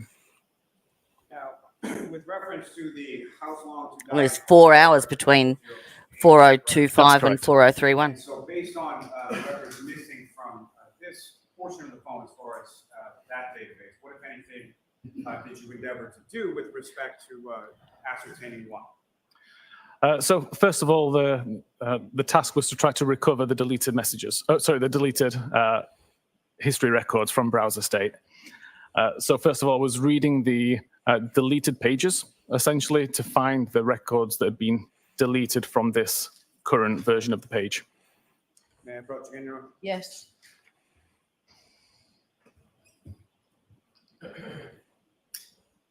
Why is Lally presenting this when it shows that it's been deleted? Is it just me? Am I the only one that's confused here? I don't understand. If he's saying that she did delete them, then I'm showing you another document. surely that's not in the Commonwealth's favour.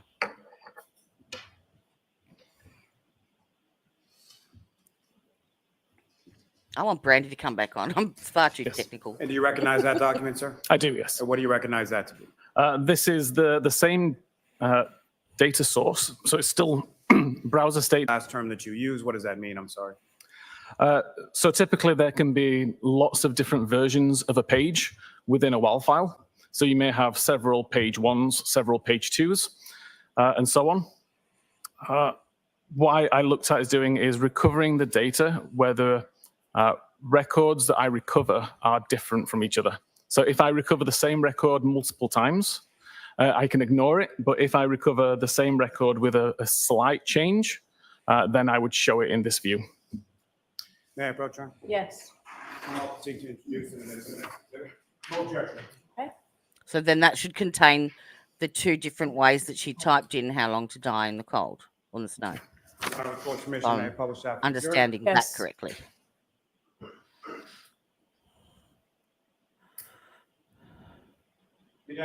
Can't read that at all. Hang on. Find it helpful to direct the jury's attention to what are we looking at here and what, if anything, did you It's raining men. Yes. So again, the very first column on the left is the unique identifying number. You'll notice that there are some numbers here which are repeated. This is, as I say, because the records are recovered from multiple versions of the same page. There it is. There was actually 16 to die in versions cold. of this record across See my cursor? across 23 different versions of this particular page. These One, three had two, some three. difference. Primarily, it was the what's called the tab order field, but that's the only difference that showed up across these three Host Long to Die in the Cold records. All the rest show the same URL, the same ID number at the beginning, or tab ID number, and the same timestamp. So they're the missing. Worth noting, there is no title shown Searches she deleted. in this particular record. Again, that speaks to the fact that this page didn't successfully complete loading. Otherwise, there would be a title of Google search, Host Long to Die in the Cold, as you saw on some of the other examples earlier. The fact that it didn't load still doesn't explain why you would search that, though. True? So with respect to the table up here, is there any indication in regard to private browsing that you were talking about before? No, in iOS 15, as I mentioned, if you are using private browsing mode, there is no records recorded in this database at all. So the fact that that's not listed in this table, what, if anything, does that tell you? So everything that was I think Lally's point is that that she's typed that in and searched it, but she hasn't done it in incognito mode, so she wasn't really trying to hide it. Maybe. Is that the point he's trying to make? Because recorded in this database was conducted not in private browsing mode. Now, with respect to your work within your field, are you familiar with a term called a session? Yes. And can you explain to the jury what you understand that term to mean and how it applies to this specific instance? Essentially, the life of the particular tab.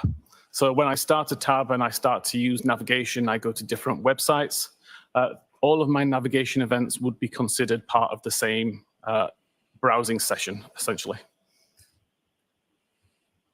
Now, sir, if I could turn your attention to the Knowledge C database for a moment.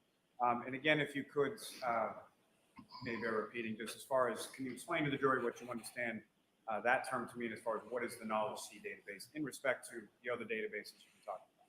Yeah, so far the bulk of what we've discussed, the history.db, the browser state DB, and mobile safari.plist are all particular to the Safari application on iOS. Knowledge C is much more global. It's much more ingrained within iOS. Skip ahead Early January, a record or more have been deleted. Records between 4004 and 4019 have been deleted. Record 4020 was deleted. And then finally, records between 4025 and 4031 had been deleted also. which were the searches. Now, sir, as far as records 4024 and 4025, what, if anything, were you able to ascertain as far as the dates and times associated with those? Yeah, so these particular records show up at 227.31 and 227.33 respectively. And this matched records within Knowledge C that showed that at this particular time when the tab took focus, that particular is in Knowledge C. And the... Come on, let's get to you, Nettie. Oh, they're on sidebar again. Come on. May I approach, John? Yes. Yeah, so in the right column, we see the source of the information. So history.db is the database. History_visits would be the table. And then the unique identifying number of 31407 and 31408. That's lovely. Yes.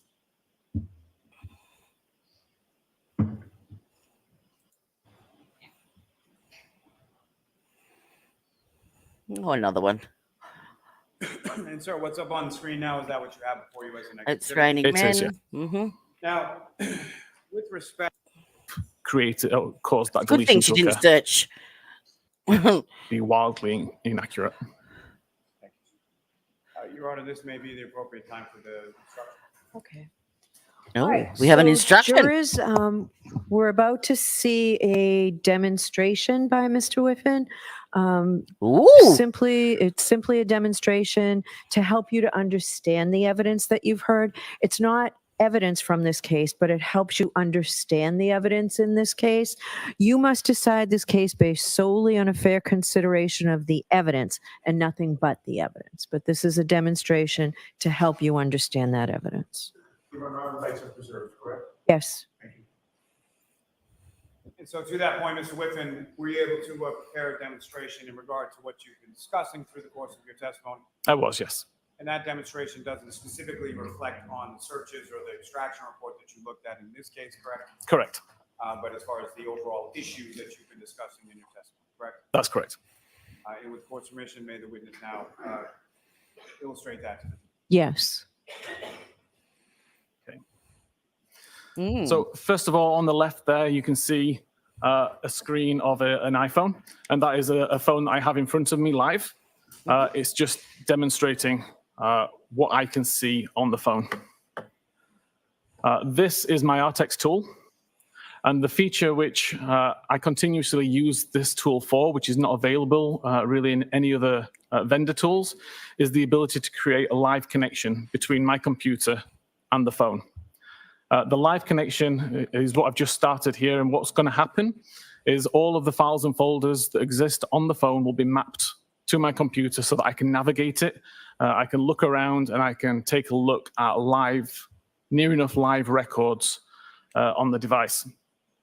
Prior to the availability of this tool, I would have to test a theory on a phone, do an extraction, and then pass the extraction, which could take anywhere between 20 minutes and several hours. The reason that I'm using this tool today is because I can do those same tests within 10 or 20 seconds, typically. So I just need to wait for this section to do. So it's already mapped out all of the files and folders. It's now asking for a few important pieces of information, which it will then populate on the screen. So information such as the device, serial number, etc. What we're interested in, though, is the browser state record. So I can go to the browser state database and take a look at that and open that up. And you can see that at this moment in time, I have no records in the database at all. If I go back into the live view of the phone, you can see I have Safari open from last night. So it's been sat in the background overnight and not doing anything. But at 10 past 8 last night, I performed this search in a brand new window. So started Safari, opened up a new tab, immediately searched for new tab at 2010 on the 16th of June. If I now search for the time right now, 1442, what I can do is go back to my Artex tool and press this reload button. That's going to delete the database from my computer only and copy the most recent copy of the database and WAL file from my phone back to my computer, where it shows me I still have no records. That's expected behavior because at the moment I've not closed the tab. So if this, again, was iOS 14, there would be a record there to say what tab I had open. But iOS 15 doesn't work that way.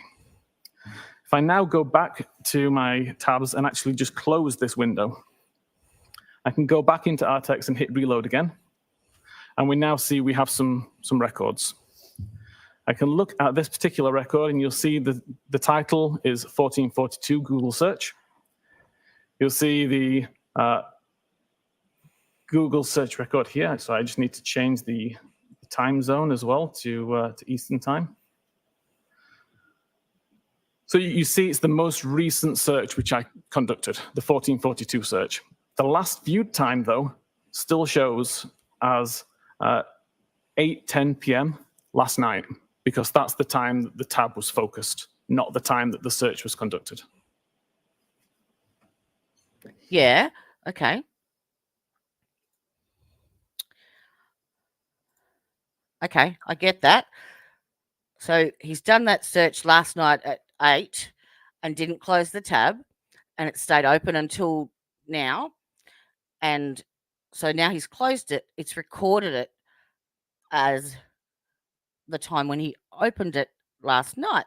So that then reinforces that Jenna opened that tab at 2:27 in the morning. And it didn't matter what time she closed it later on, it still recorded it at 2:27 in the morning. Because that's what he's just done. He's kept it open overnight. So it didn't matter how long he kept it open for. It recorded when it was in focus to begin with on the screen. So that reinforces that she made the search at 2:27. Does everyone... Thank you, sir. Do we agree? Let me have a moment. Or am I getting Yes. it backwards? Oh. Oh. Thank you, sir. I have no further questions. Okay, Ms. Tianetti? Thank you, Your Honor. I reckon this will be quick because what he's from what I understand, Good afternoon, Mr. Whitman. Good afternoon. he's pretty much told them that she made the search Sir, at you had 2:27. spoken a little bit about what was your assignment here in terms of the data that was sent to you. And I believe that you testified regarding that 2:27 a.m. or 2:27 and 42nd a.m. timestamp that it didn't make sense to the investigators, correct? Correct. Were you told that one of the investigators was Trooper Michael Proctor? I don't recall any names being mentioned. The ticket came to me, or the request came to me via another Cellbrite employee who'd been asked about this case and asked whether we could offer any help. Okay, thank you. You would agree with me that when you're making or doing a simulation, you want it to be as close to an apples-to-apples comparison as you can get? As best possible, yes. And to get truly accurate research results, you want to eliminate as many variables as you can, correct? Correct. You wouldn't, for instance, want to use an Android operating system to try to replicate the activity from Jennifer McCabe's Apple iPhone, correct? Correct. What version of iOS did you use for your testing of Jennifer McCabe's data? So this test has been undertaken on various different versions of iOS, from iOS 12, 13, 14, 15, 16, 17, and Right. most recently on the beta version. So remember that Apple instigated this new change for the permanent delete function from iOS 12 onwards. So that is a feature built in to the phone from 12, Apple iPhone 12 iOS onwards. Version of 18 last week. This particular demonstration So they was should get on the same results, what I'm saying. 15.8.2. Okay. And you're aware, and you said 15.8.2. Correct. I've also tested on 15.7. Oh, fair enough. You're aware, however, that Ms. McCabe was using iOS version 15.2.1, correct? Correct. And you would agree that the way that an artifact is stored would depend on the iOS version that you use, correct? Correct. And your simulation did not use the iOS version that Ms. McCabe was running on her iPhone, correct? Correct. I used the closest version I could find. So I'd like to ask you some questions about the characteristics of browser state.db-wall in record number 4028. If I can. Okay. That record number, I believe you testified, was found to be deleted, correct? Correct. But you were able to recover the date and time associated with it, correct? The date and time of the last viewed? Of that record number. Yes. And what was that date and time? 2:27 and 40 seconds AM. You were also able to recover the content of that particular Google search itself? I was able to recover the URL for it, yes. Okay, and what was that Google search? Hoslong to die in the cold. And it's true, however, that the session history could not be recovered, correct? That's correct. Now, given those characteristics that we've just discussed, did your testing result in a WAL file record, a WAL file record, that matched the characteristics of 4028? In other words, deleted with session history not recoverable? The issue with the session history, I was able to recover only the first page of session history. What happens is when there's a large amount of data that's split over multiple pages, if it's a live record, all those pages point to each other so that you can chain it together and get one large amount of information. Once they've been deleted, some of those pages can be overwritten and therefore the pointers don't make sense anymore. So the amount of information in this session was way larger than one page, and I wasn't able to recover anything further. Okay, and you'd agree that the simulation was done using a different operating system, correct? Correct. Were you able to recreate the other deletions that appeared before and after that record 4028? Which deletion, sorry? Well, you had testified, and I believe there was an exhibit that was introduced that showed that there were multiple deletions both before and after, correct? Correct. Were you able to recreate those deletions? When I manually deleted records from the history, then the records also were deleted from the browser state. Now, I believe that you testified, and if you didn't, I believe it's in your report, that there are essentially 5 mechanisms for record deletions in the browser state database, correct? Correct. You ruled out 4 of them pretty quickly, correct? Correct. And I believe you've testified to that today, correct? Correct. The only remaining option was selective deletion by a user, or there's some internal mechanism for record deletion that is not fully understood, correct? Correct. All right.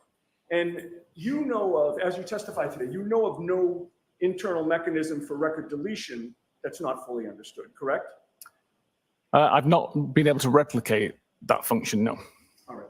If there is no unknown internal mechanism for record deletion that's not fully understood, that would leave selective deletion by a user, correct? Not in this case, no. All right. Well, selective deletion, you would agree, means that a user selects what to delete, correct? Correct. And regarding the user, the term user, what is that? Who is that? Whoever's using the phone at the time. Okay, so it's actually somebody who is using the actual iPhone itself, correct? Correct. Not necessarily a computer expert, correct? Correct.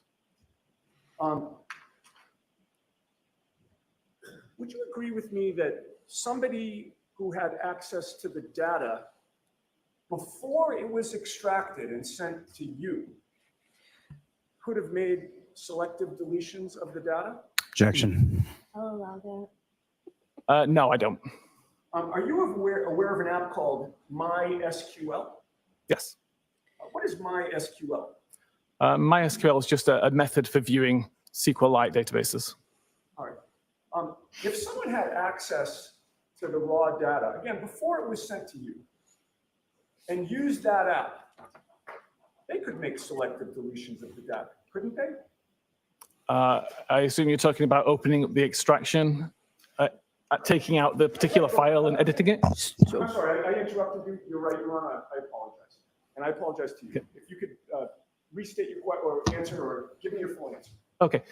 So it would be possible with the extraction to take out particular databases, alter them, and put them back into the extraction. But there's something called a hash mechanism that we have in place that would it essentially hashes the original data, and then it can be hashed again at a later date.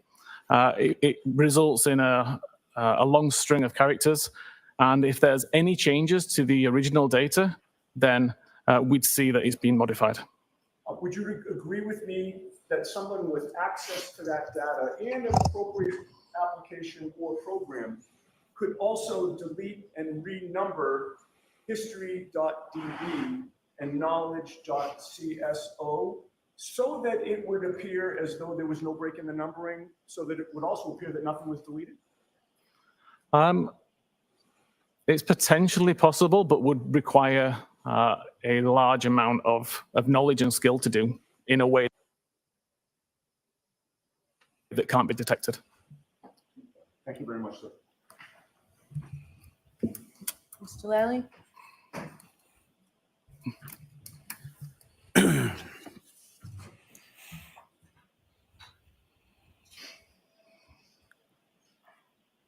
Any discrepancy between the iOS version in Ms. McCabe's phone and the iOS version in the demonstration that you did?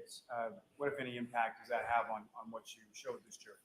So in this particular case, every iOS version that I tested, as I mentioned, from 12, 13, 14, 15, 16, 17, 18, the timestamp is always referring to the time that the tab took focus. So even though there are some differences with when the record's created, the meaning behind that timestamp has been consistent.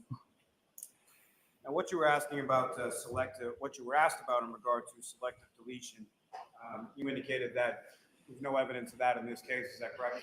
Correct. Selective deletion would require that the record existed in the history database in order to be selected to be deleted. The fact that there's no missing records indicates it was never written into that database and therefore could not have been selectively deleted. Now, the hash mechanism that you testified as far as detecting whether or not someone had surreptitiously gone in and deleted things, did you see any evidence of that in your review of the extraction of Mr. Cave's phone? I didn't have access to the hash information to see whether any changes had been made. That's something that the original examiner would have had access to. From my point of view, there was nothing in there that would indicate that tampering had occurred. The timestamps all made sense for the files. The historical pages all made sense. So it's probably possible, but it would take a large amount of skill to do. Now, with regard to your analysis and your testing in this case, again, what is your opinion or conclusion as to when these two Google searches were conducted? I'm of no doubt that the only time those two searches were conducted was at 6:23 and 6:24 on the morning of the 29th. Thank you, sir. Really? Further on. Prior to today, have you ever heard of spontaneous deletion? It's not a term that I'm familiar with. Thank you. All right, sir. Obviously, that's something that Do you need that must be something that their Celebrite expert will mention when they take the stand, I assume. But I must have really got that ass about, because the way that he explained that and showed that demonstration to me meant that it recorded the time that you typed it in and the page was in focus on your screen. And it didn't matter what time you deleted, like logged out of that tab or swiped up or whatever would you do, it still documented that initial focus time as the search time, which was 2:27, and he showed the charts that had, the deleted messages, the deleted searches and stuff. So I'm really, really, really confused now. But we shall soldier on, I suppose. We'll wait and see what happens with the defence's experts, which is apparently happening as we speak. Today, Tuesday, I think is dedicated to Voir Dire for the expert witnesses that the defense wants to testify from, I think, the grand jury. So, yeah, day 27 is Voir Dire. So Wednesday apparently is a holiday over there in Canton. So there is no court Wednesday. So the jurors have been requested to come back on Thursday and Friday. So back in court for witness testimony Thursday. But day 27 today is, the voir dire.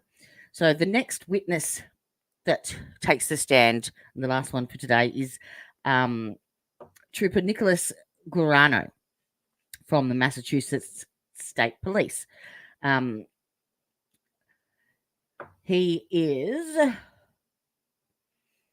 witness number 66 for the Commonwealth, and basically he is responsible for extracting the data from the car. So all they call it the infotaining system. So it's all the dash stuff and your reverse camera and all that sort of stuff. So apparently he removed this said infotaining system and took it to the Norfolk District Attorney's office for the extraction of the data. Now, according to this expert, due to the later model of LX570 that Karen Reeder owned, the software that decoded said extraction wasn't supported to analyze or interpret or read this data, even when it was extracted. And I think that goes back to the technology aspects where the extraction tool hasn't kept up with the technology process, like with the Apple, as I explained, from the 12 onwards, they upgraded it so they could access and go deeper for this data. So he basically goes on to say that he attempted to contact the maker of the hardware, which is Burla Hardware, to try and get some software that was compatible. Let's get this off the screen, shall we? He, for over 12 months, tried to get hold of this company to obtain the appropriate supported software so that they could access and read, interpret, and analyze the data. And they were unable to do so. So,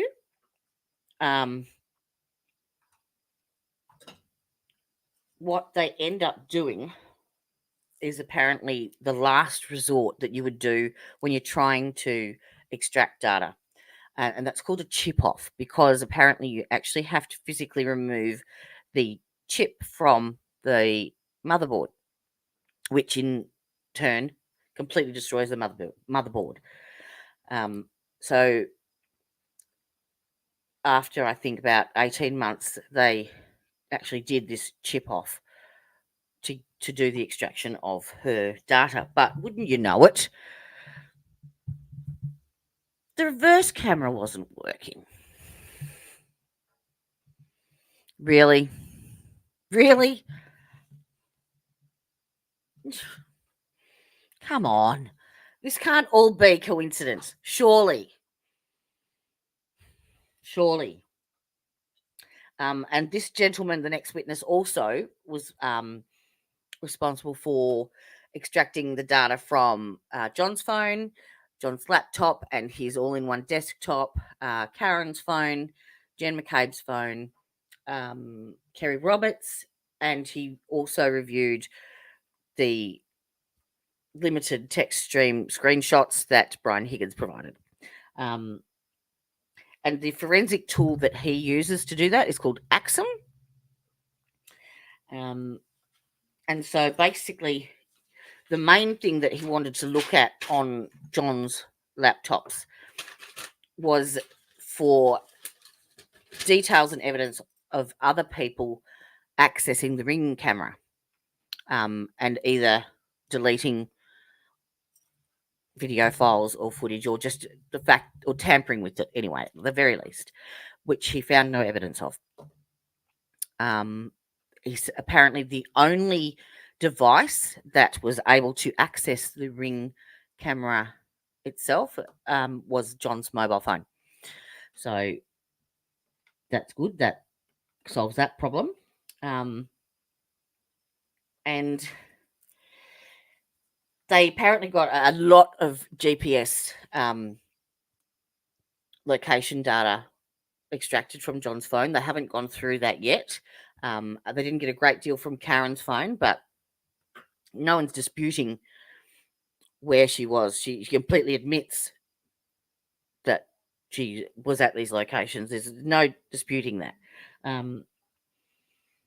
And he agreed that the information that Brian Higgins had provided was accurate as regards to the reflection in Karen's phone. So he confirmed that. And what else?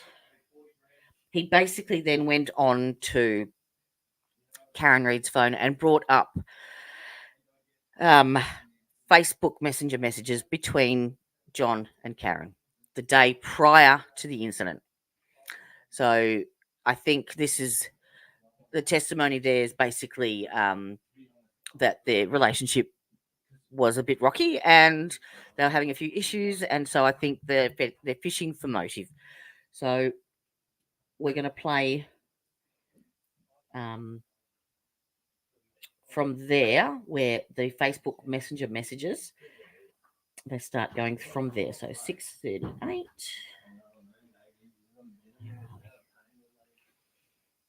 5, 6, 7. Right. We'll go from there. So again, this is Trooper Nicholas Guarano.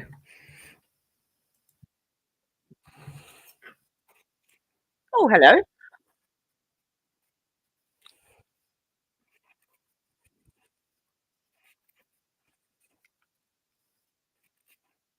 Yeah.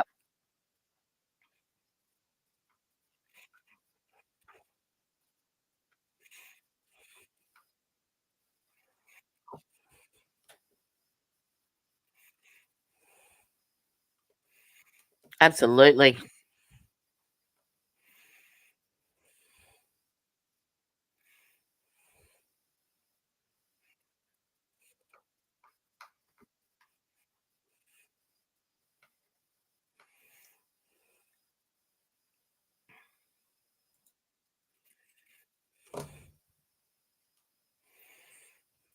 Oh, sorry.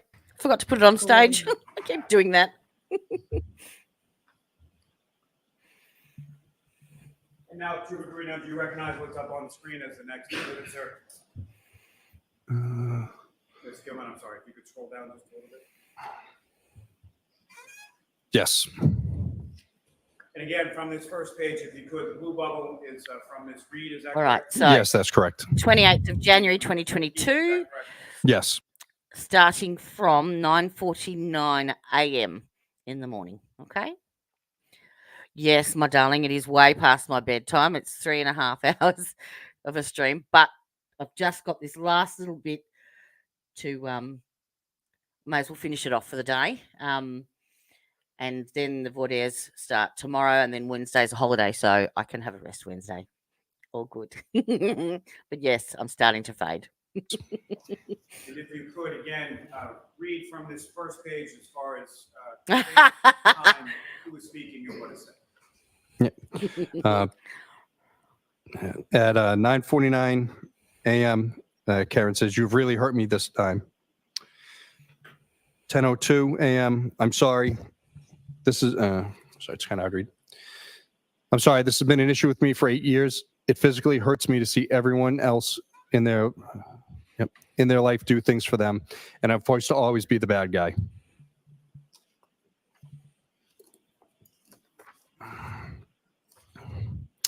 At 10:09 a.m., Karen's. I just want everyone to remember, whilst we keep this in mind, whilst you're reading these text messages, yes, you may think that, she's being obsessive or, playing the victim or whatever you like to say.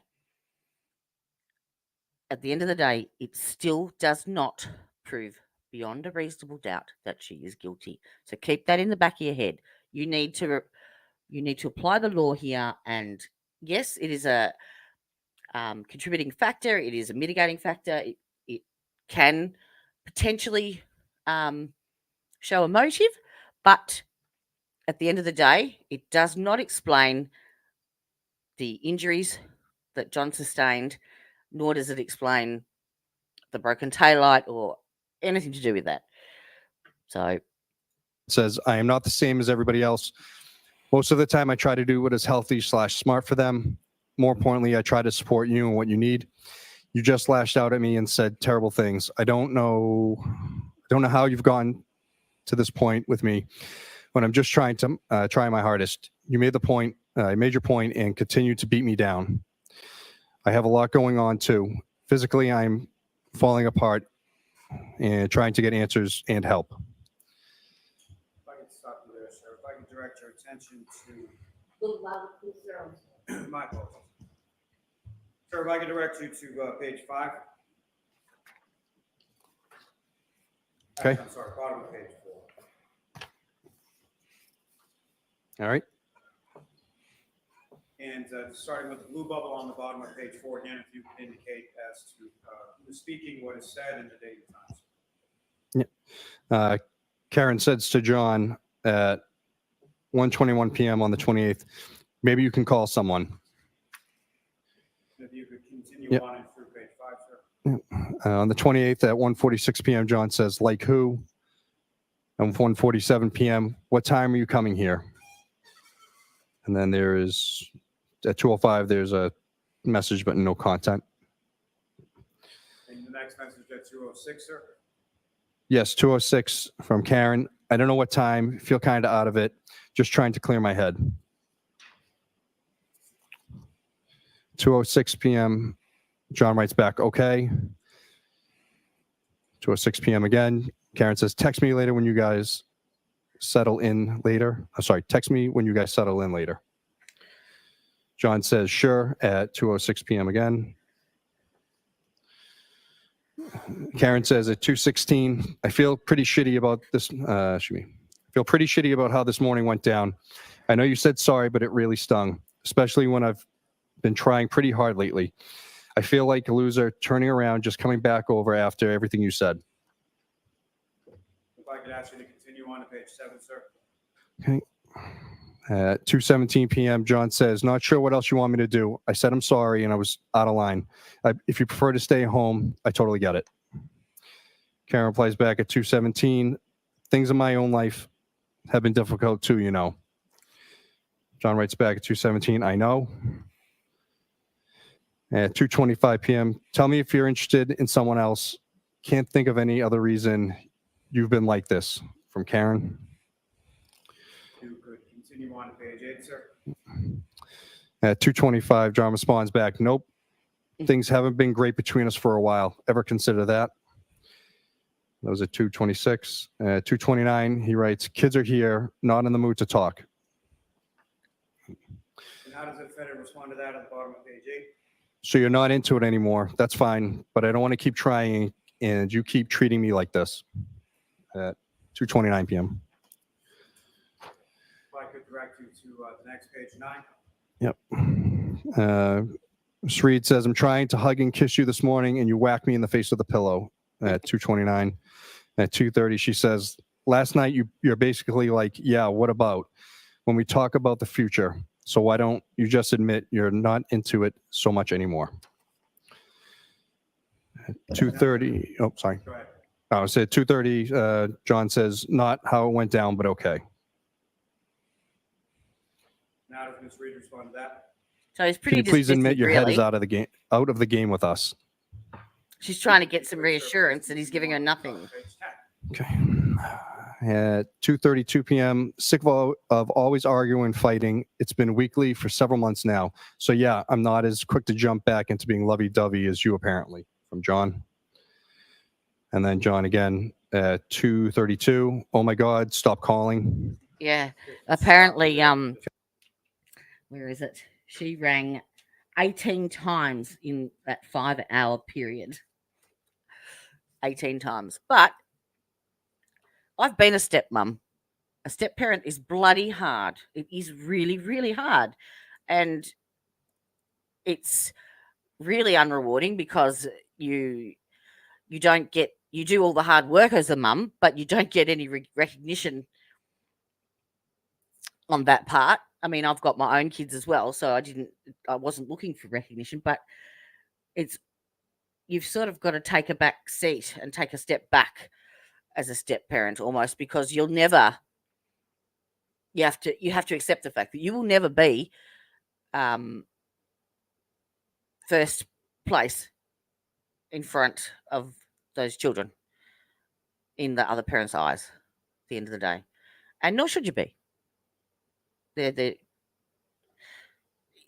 mean, you could be equal, but you'll never be ahead. I could never put my children second to anybody.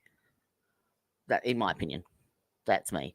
But yeah, so it's hard, and she hasn't got children of her own, so she doesn't understand that bond.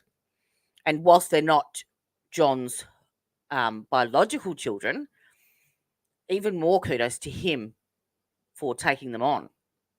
It's a bloody hard job to do, and yeah, but it looks to me like they've had an argument.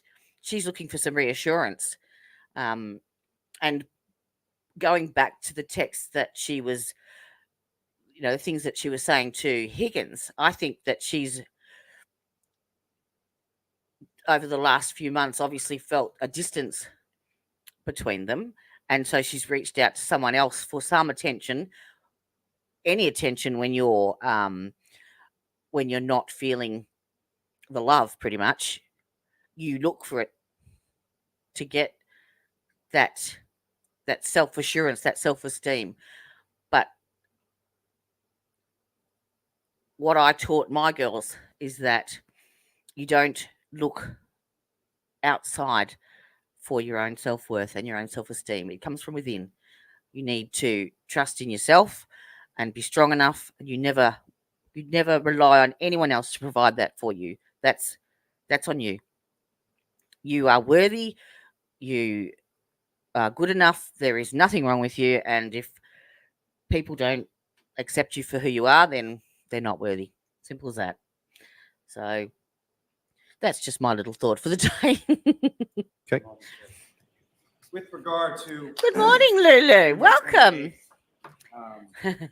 From Boston. A local. You were also Wacko. able to extract a report specifically. Explain your username, Lulu Hertz. Calls received by Mr. O'Keefe on that date. Yes, I was. I mean, on that date into the next date of January 29th. Yes. I approach Ron. Yes.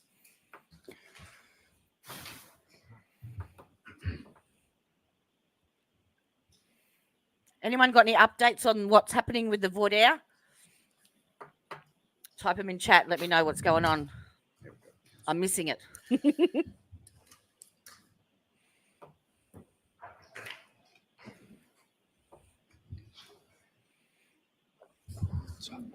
Oh, your Nettie looks a bit professional with his glasses on. They certainly won't fall off the nose, though, will they? I said that out loud, didn't I?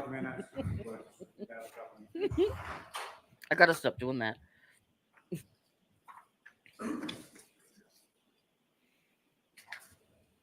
Okay. You recognize that, sir? Yes, it's John O'Keefe's call log. And that's the entirety of the call log from January 28th into 29th. Is that correct? Yes, from 20th at 9:19 a.m. to the 29th at 6:03 a.m. May I approach, John? Yes. I'm about to seek to introduce the minutes on next exhibit. No objection.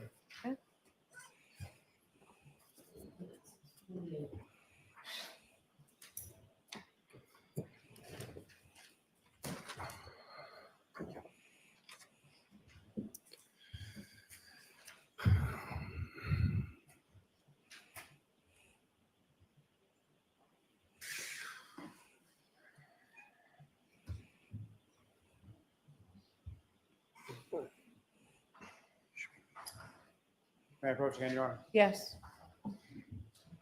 We're now showing you another document. Just ask you to review that, look up when you finish.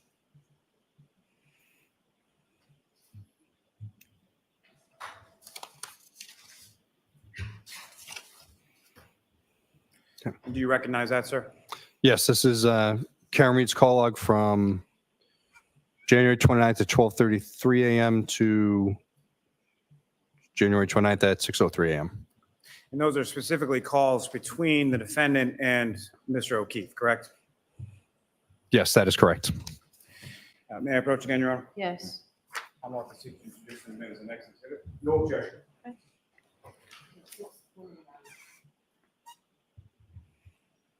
you.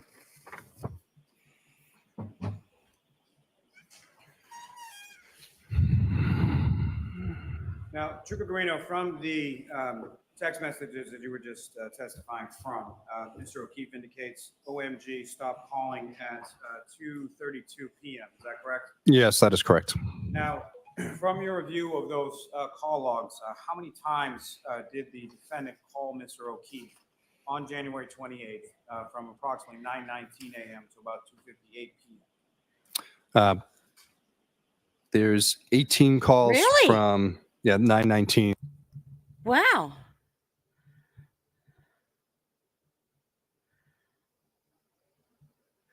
I think there's probably going to be a lot of people that may be following in these shoes, but that's terrible, Lulu. Welcome, fellow nurse here too. Well, I haven't practiced for a little while, but yes, fellow nurse here. And there is no better life experience than nursing. I'm sorry to hear about that. I don't. Yeah. It's not looking good, is it? Not looking good down there. Into about 2:59 p.m. Those calls are listed within those records as various as far as rejected or missed or answered or things of that nature. Is that correct? Yes, that is correct. How many of them are rejected? 11. How many of them are missed? 4. And how many are answered? 3.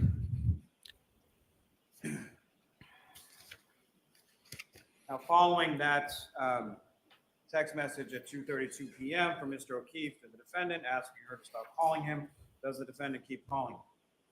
Yes, she does. And at some point, does Mr. O'Keefe call Ms. Reed back? Yes, at about 3 p.m. on the 28th. Double check. Thank you, sir. May I approach, Your Honor? Yes. Mr. Green, I can take each of the call logs, but I want you to keep. Hold on a second. Okay.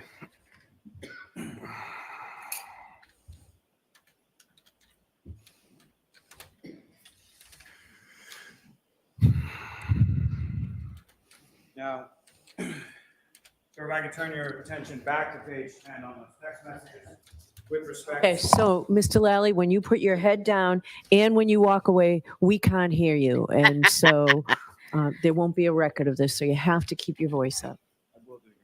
Well, you just said, you just put your head down and your voice went down. So keep your voice up. It's really important you do so. Trooper Guarino, turning your attention back to page 10 of these text messages with read from Ms. Reed's response to Mr. O'Keefe at 2:32. Yes. So 2:32 p.m. She says, "Why would you start with me this morning?" And then followed up by 2:33. "You're setting me up to fail." If I could turn your attention to page 11 and ask you to continue from there. Ms. Reed says, "You start a number of fights from your end." John, and that's at 2:33. At 2:33, John writes back, "I've explained it a few times already, not doing it again." And how does the defendant respond to that? "So you're not into this anymore." And then John says, "Not into fighting all the time, correct?" That's at 2:34 p.m. If I could turn your attention to the top of page 12. Yes, 2:34. Ms. Reed says, "If you tell me you're interested in someone else, you will never hear from me again. You can have all the space in the world." John writes back, but there's no content at 2:34. And then at 2:34, she says, "Then stop starting with me." How does Mr. O'Keefe respond to that? At 2:34, he writes back, "I'm not answering. Stop calling." And if you could, if I could turn your attention to the top of page 13. Ms. Reed says, "Can you please answer after how you treated me earlier?" John responds back at 2:35, "Kaylee is right here." Ms. Reed says, "You're starting a rager with me out of nowhere, and then you tell me you're sick of fighting with me." All right, Karen, At give it up. 2:35. She writes at 2:38, "I'm going to grab a drink in a bit." If I could direct you to the top of page 14, sir. She says, "Can you answer, please?" At 2:38. He writes back at 2:39, "No, Karen, not sure why you need to announce that you're going drinking, but have fun." Karen writes back at 2:40, "Seeing if you want to meet me later. Can you please call me?" Right after that. She's listening, not reading, I don't think, George. John writes back at 2:40, "Have to take him to the doctor. He has practice." Ms. Reed writes back, "Yeah, 5 minutes." John writes back at 2:43, "My father just walked in." Aaron writes back, "Okay, can you please call me for 2 minutes?" At 2:44. The top of page 16, sir. 2:44, John writes back, "Not right now." Karen writes back, "I'm there when anyone else needs me." At 2:44. 2:46, "Yes, John, you gave me utter grief this morning. I'd like you to call me for a minutes." And the last one from that page, sir. Yeah. 2:47, "I've been trying to get over the hump with is arguing, Stop it and now now. you tell me you're not into things. And if you don't want to fight weekly, but fly off the handle at 8 a.m. with me, like you're setting me up to fail." Sir, if I could draw your attention to. She's been texting him for, what, 3, 5 hours, maybe 5.5 hours now. Okay. And sir, if I could ask you to start reading from the top of page 42. Yep. At 7:41 p.m., Karen writes, "Okay, let me know if you end up leaving." John writes back at 7:42, "Why? Now you're not coming?" Karen writes back, "I'm waiting for the plumber. Actually think he's in the driveway." 7:42. John says 7:43, "We're taking Mike's car, so I'm relying on you for a ride home if he leaves." You have to elaborate more, Lulu. Karen writes back at 7:43, "He's not going home after." John writes back at 7:43, 8 on a Friday. "He may have to get Michael." On that note, I was in my daughter's car the other day and the windows fogged up and I was in the back seat and the window went all misty and it had I said, "You've had your dog in the back here, haven't you?" And they're like, "Yeah, how'd you know?" What, the nose marks looked like a snail had walked all over the window. And you have a plumber coming over at 8, knowing me and Papa could have handled it. Good luck. And that was at 7:44. Thank you, sir. If I could direct your attention to page 49. So this is still the night before the 28th, If I could ask you or the to, night they went start out. from page 49, sir. 8:29 p.m. Yeah, but he lives right down the road. John writes back at 8:30, "Karen, this storm is going to be intense. Can't drive." 8:30, she writes back, "Okay, well, if he can't, he can't." John writes back, I'll do it Monday. Karen responds at 8:31. I better not still have this problem on Monday. John writes back, plan on being there. Karen writes back at 8:32. I'd like to know, I could take a hot shower here if I need to. John writes back, figured you'd be in Canton until Monday. If I could direct you to the top of next page, 51. John, I'm getting off my phone. Let me know what you're doing. Karen writes back at 8:33. I think the four of us together is toxic to this relationship. Would like to limit it. And says, you've said so yourself for probably a year now. And John writes back at 8:33. Blizzard tomorrow. Nobody is going anywhere. Sir, if I could direct you to the top of page 52. Okay. Karen says, maybe I'll come back late tonight. Bad snow is in the early AM. That's at 8:35. And again, 8:35. I'll head up there in a few minutes. Let me know if you leave. John replies back, sure. And then the next one's not until 12:55 in AM. Right. So that last one there was at 8:55 p.m. And then the next interaction was Karen messaging John's phone at 12:55 a.m. on the 29th of January. So this is after she's dropped him off at 34 Fairview. On the 29th, I'm going home. And the I'm going home is from the defendant, 12:55 a.m. Is that correct? Yes, that is correct. And if I could direct your attention to the top of page 53. Yes, 12:55 again. See you later. At 1:02, your kids are cucking alone. 1:29, 1:04 a.m. I'm back in Mansfield. The kids are home alone. Thank you, sir. May I approach to retrieve? Yes. So that to me really just says, okay, so she's got a few insecurity issues. Doesn't mean she's going to murder her boyfriend. At the end of the day. Just saying. So, whilst it's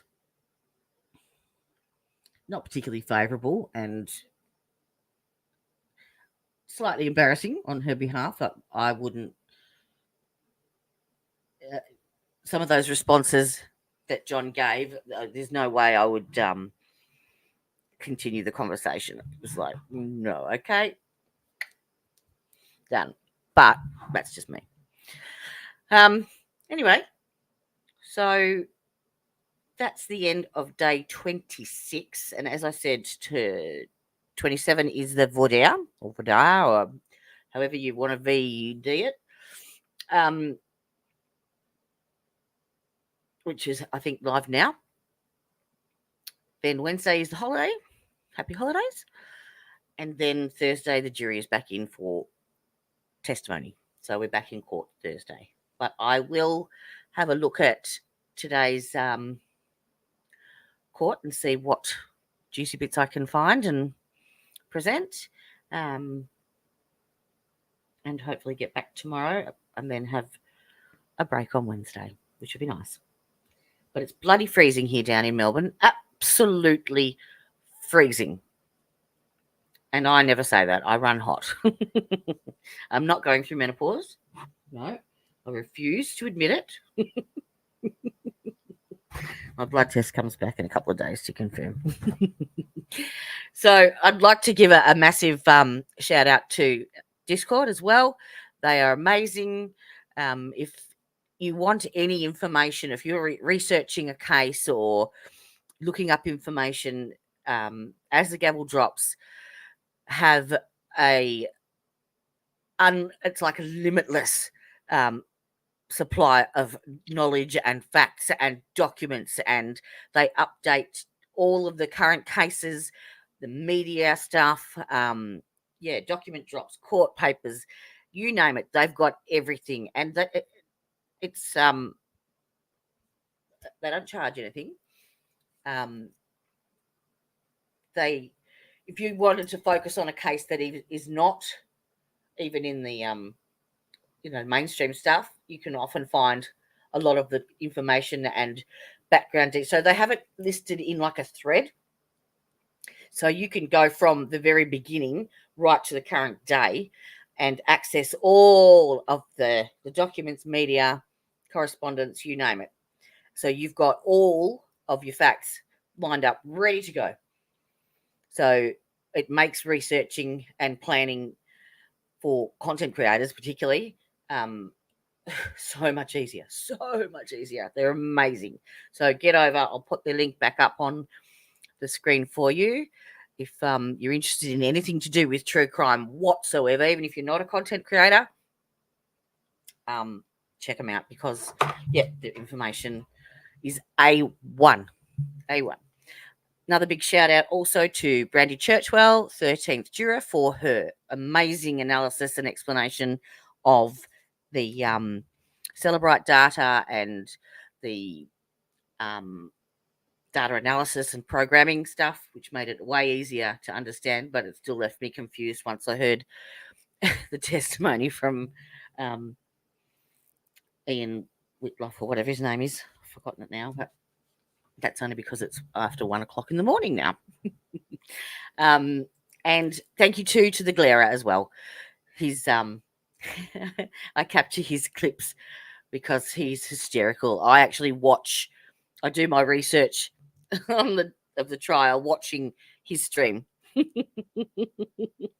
So, because he's hysterical, really, really funny. I was also, oh dear, I don't understand what that means, Lulu. I'm sorry. I'm from Melbourne, and I don't know what breadcrumb is, but you're more than welcome to flick me an email if you like. I'll put it in the chat for you, and you can contact me if you want to elaborate. All right. So with that, I'm going to pack up my dishes and wash my face, brush my teeth, put my nice warm comfy jammies on, and go to bed. So thank you all for being here. Thank you for watching. Thank you for your comments. Thank you for being in chat. Thank you for the after crew. Thank you for your support. Thank you for everything. You've been amazing. Had a laugh. Yes, I will get some sleep. Thanks, Deb. Oh, another update whilst you're there, Deb. Spoke to Steve from Justice is a Process last night, and no, Florida Keys is not live streaming any of the hearings for Ty at all. But you can access the court minutes apparently once they've been uploaded. And he said, I think, definitely going to court. Where is it? Oop, let me just check. Definitely going to court. I've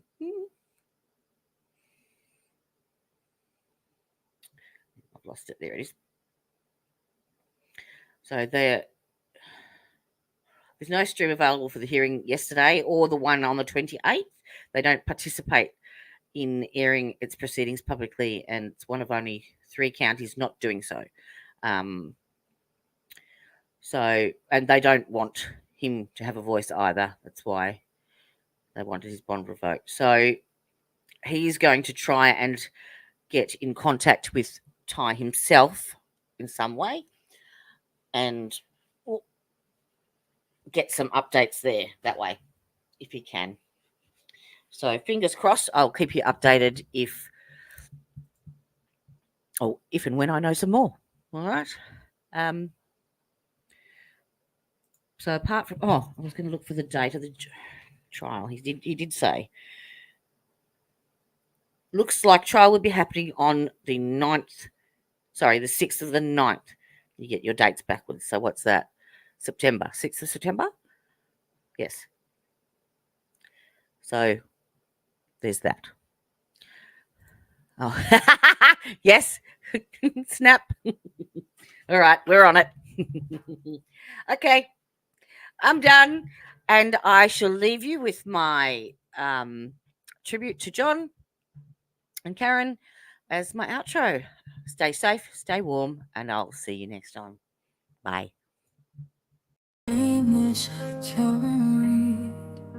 I plead not guilty to this deed. We were just drinking at the bar. They think I hit you with my car, though I don't really know how, without me damaging the plow.